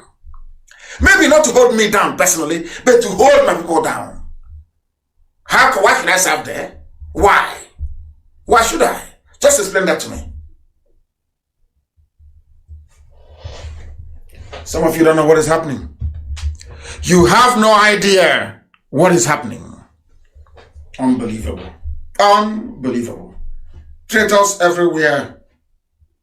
And to tell you how the traitors work, it didn't surprise me why you must be afraid of anybody from the south who is a Muslim. They are deadly. They are deadly.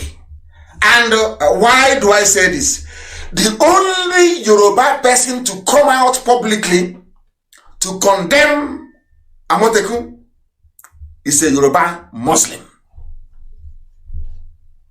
They are the ones that the Fulanis will use. They are the first port of call. Because something binds them together. Their religion. Their loyalty. You people don't read. I said before, the supreme leader of Islam in Nigeria is the Sultan of Sokoto. It's just like Roman Catholicism and the Pope. If the Pope were to come down today in Onisha or in Anambra, for instance, and say, don't do Biafra anymore, I am sure almost half of the Catholic population in Anambra will follow the Pope. I'm being honest with you, that's how life is. Are you telling me that a Muslim who recognizes the Sultan as his leader, will now come and fight against an army sent by the Sultan of Sokoto. Is that possible? It's simple common sense. That is why in Yoruba land, the person that spoke out against Amotekun and Oduduwa Republic is a Yoruba Muslim. You people don't know. Some of you cannot read between the lines. You don't know. The Muslim Rights Concern said that Muslims in the southwest region of Nigeria will not be part of any Oduduwa Republic.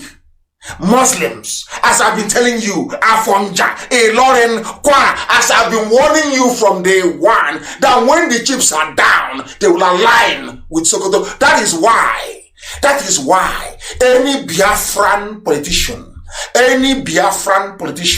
counting on an alliance with Yoruba, you are a fool. You are a fool, because Yoruba Muslims, they are very prominent. Like Tinubu, they will always go with Fulani. They will always go because Fulani are their masters. Fulani are their masters. In Biafra land, you take the security of Biafra land and you give to a Muslim. That means your brain is not correct. It's not. Of course it's not correct. It's not.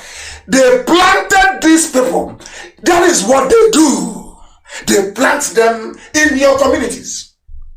So as their army is marching, they have somebody on the ground. Freedom fighter, you drive in a convoy to ShopRite to go and buy ice cream. And you're fighting the government of that place. You're not even ashamed to come out and say you're a freedom fighter. Mad people everywhere. Group of Muslims in Yoruba land, they said, we don't want to do the world.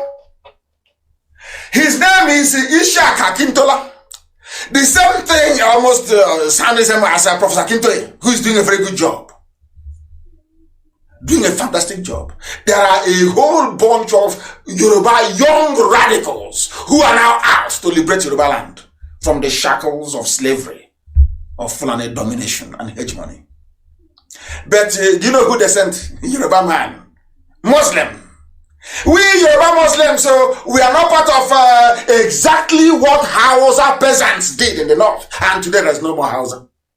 It's a Fulani template. They perfected it over the centuries. Perfection.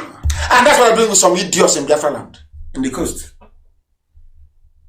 When you are a Muslim, you want to lead an army of God, the children of the Most High, and you're Muslim. Oh, dear me. When will you learn?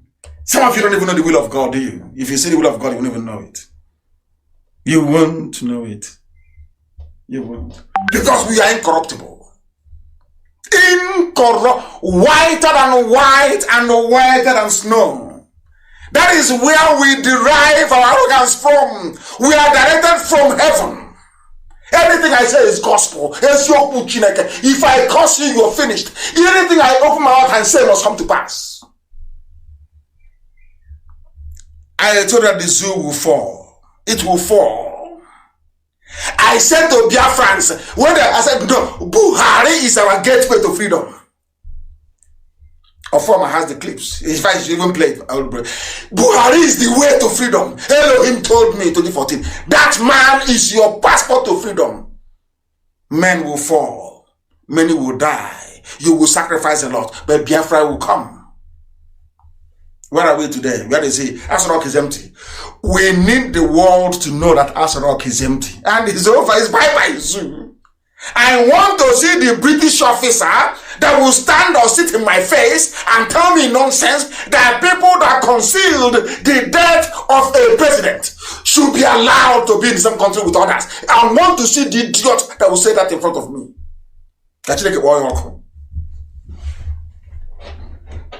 When we do things in the spirit, some of you don't know. And how can you know anyway? The zoo is sunk. It is finished. It's finished. No amount of sabo implant can work. Plant as many sabos as you like. It can never work. Borrow every money in the world. Today they have approved another loan, 22.7 billion. Borrow all the money in the world. Bribe every diplomat. Buy every weapon from China. If I say we are going, we are going. You are bound to witness a miracle that IPOB survives till now. Managed to be lobbying at the center of power on Capitol Hill in USA, paying all our consultants in 3 continents of the world is a miracle on its own. I'm telling Fulani, waste all your money. Fulani, waste every money you have. Aisha, pour out your billions. Waste it. Waste your son's stolen, the money you stole for your son. All of you, waste all your money in the north. Biafra will come. And you know me very well. I'm not very modest. As Biafra is coming, I'll be telling you. Can you see it? It is coming. Try all you can to stop it. Yet you cannot. Do you know why I do those things? Is to let you know that Chukwu Kikabiamaprumihene is with us. IPOB is not the creation of man. It is divine. That is why it is indestructible by man. And that is why we are under oath. Under oath to heaven, not to man, to be the best we can be every blessed day. I thank all of you for listening this very evening. We have shot past the 2-hour mark that I had envisaged before we commenced. I will only encourage you that if you're not on Twitter, you must go on Twitter very imminently. If you're not on social media, you must come on Facebook. I love the battles and I love the fight. It's amazing. I love it. Because we always win. At the end of the whole process, as we won yesterday, as the criminals accepted yesterday, they took money from us, there is no feeling better than that. It's amazing. It's a very beautiful feeling. I love to fight. And that's how we're going to fight for Biafra for 75 years non-stop. Once Biafra is proclaimed, we will work in Biafra land day and night, 24 hours every blessed day for 75 years. Non-stop. Every day, we will walk around the clock. At night time, we put on the floodlights. Our roads, our bridges, our schools, every blessed day, we will work for 24 hours for 75 years. We won't be around for that 75 years to clock. But they won't forgive us. They will not forget us. We can forgive our enemies, but those to come cannot forget our achievement. That is why we are special. That is why IPOB is, that if you say IPOB to a Fulani man when they're sleeping, they have convulsion. We are the only people they're afraid of. Not all these chaffs everywhere. Only IPOB. You don't go to war without a general. And when the time comes, and they will see it. They will know how serious we are. But I thank you all very much for listening. Especially our white friends who are listening all over the world, especially in Argentina. So for them, my lectures here is much a religion to them as it is to us. That is why we proclaim with every certainty, with every pride and conviction, that Biafra is our religion.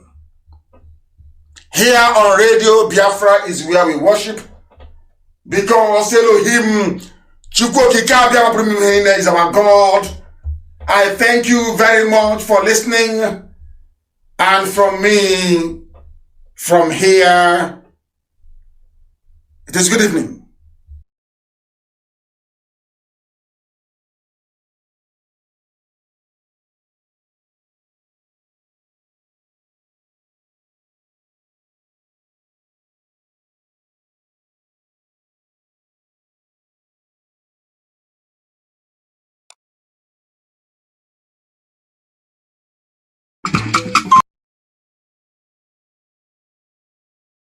Another Savior, holy, holy, holy, holy, another Savior, holy, holy, holy, holy, Well, this is Mobien. This is dedicated to the gallant heroes of the Nigerian Biafra War and IPOB families all over the world. I remember the Nigerian Biafran war. In the thickness of the Biafra genocide. Hey, one man revived the vanishing hope to life. Let the great Biafran army to fight. And they were singing out, holy, holy, holy, holy, all the men will do is another savior. They were singing out, holy, holy, holy, holy, all the men will do is another savior. Holy, holy, holy, holy, all the men will do is another savior.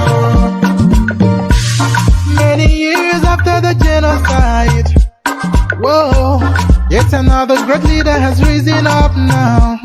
Oh, and he's leading the Biafrans to victory. Inyamadika yabika kwa namno. Hey, anamekele mazuche mefo. Manemo, it's an honor having you on board. When I'm singing along, holy, holy, holy, holy, Nnamdi Kanu is another savior. Gonna sing along, holy, holy, holy, holy, Nnamdi Kanu is another savior. When I sing along, holy, holy, holy, holy, holy, holy, holy, holy, is another savior. Getting moving right and getting moving faster now. Holy, holy, holy, holy, is another savior. Holy, holy, getting moving right, faster, never freedom. Is another savior. Yeah, for freedom. Holy, holy, holy, holy, Nnamdi Kanu is another savior. Another Savior. Holy, holy, holy, holy, Adimebujuku. Another Savior. Another Savior. Holy, holy, holy, holy, Adimebujuku. Another Savior. Well, this is Mobien. This is dedicated to the gallant heroes of the Nigerian Biafra War and IPOB families all over the world. I remember the Nigerian Biafran war. In the thickness of the Biafra genocide. Hey, one man revived the vanishing hope to life. Let the great Biafran army to fight. And they were singing out, holy, holy, holy, holy, all the men will do is another savior. They were singing out, holy, holy, holy, holy, all the men will do is another savior. Holy, holy, holy, holy, all the men will do is another savior. Many years after the genocide, whoa, yet another great leader has risen up now. Oh, and he's leading the Biafrans to victory. Inyamadika yabika kwa namno. Hey, anamekele mazuche mefo. Manemo, it's an honor having you on board. When I'm singing along, holy, holy, holy, holy, Nnamdi Kanu is another savior. Gonna sing along, holy, holy, holy, holy, Nnamdi Kanu is another savior. When I sing along, holy, holy, holy, holy, holy, holy, holy, is another savior. Getting moving right and getting moving faster now. Holy, holy, holy, holy, is another savior. Holy, holy, getting moving right, faster, never freedom. Is another savior. Yeah, for freedom. Holy, holy, holy, holy, Nnamdi Kanu is another savior.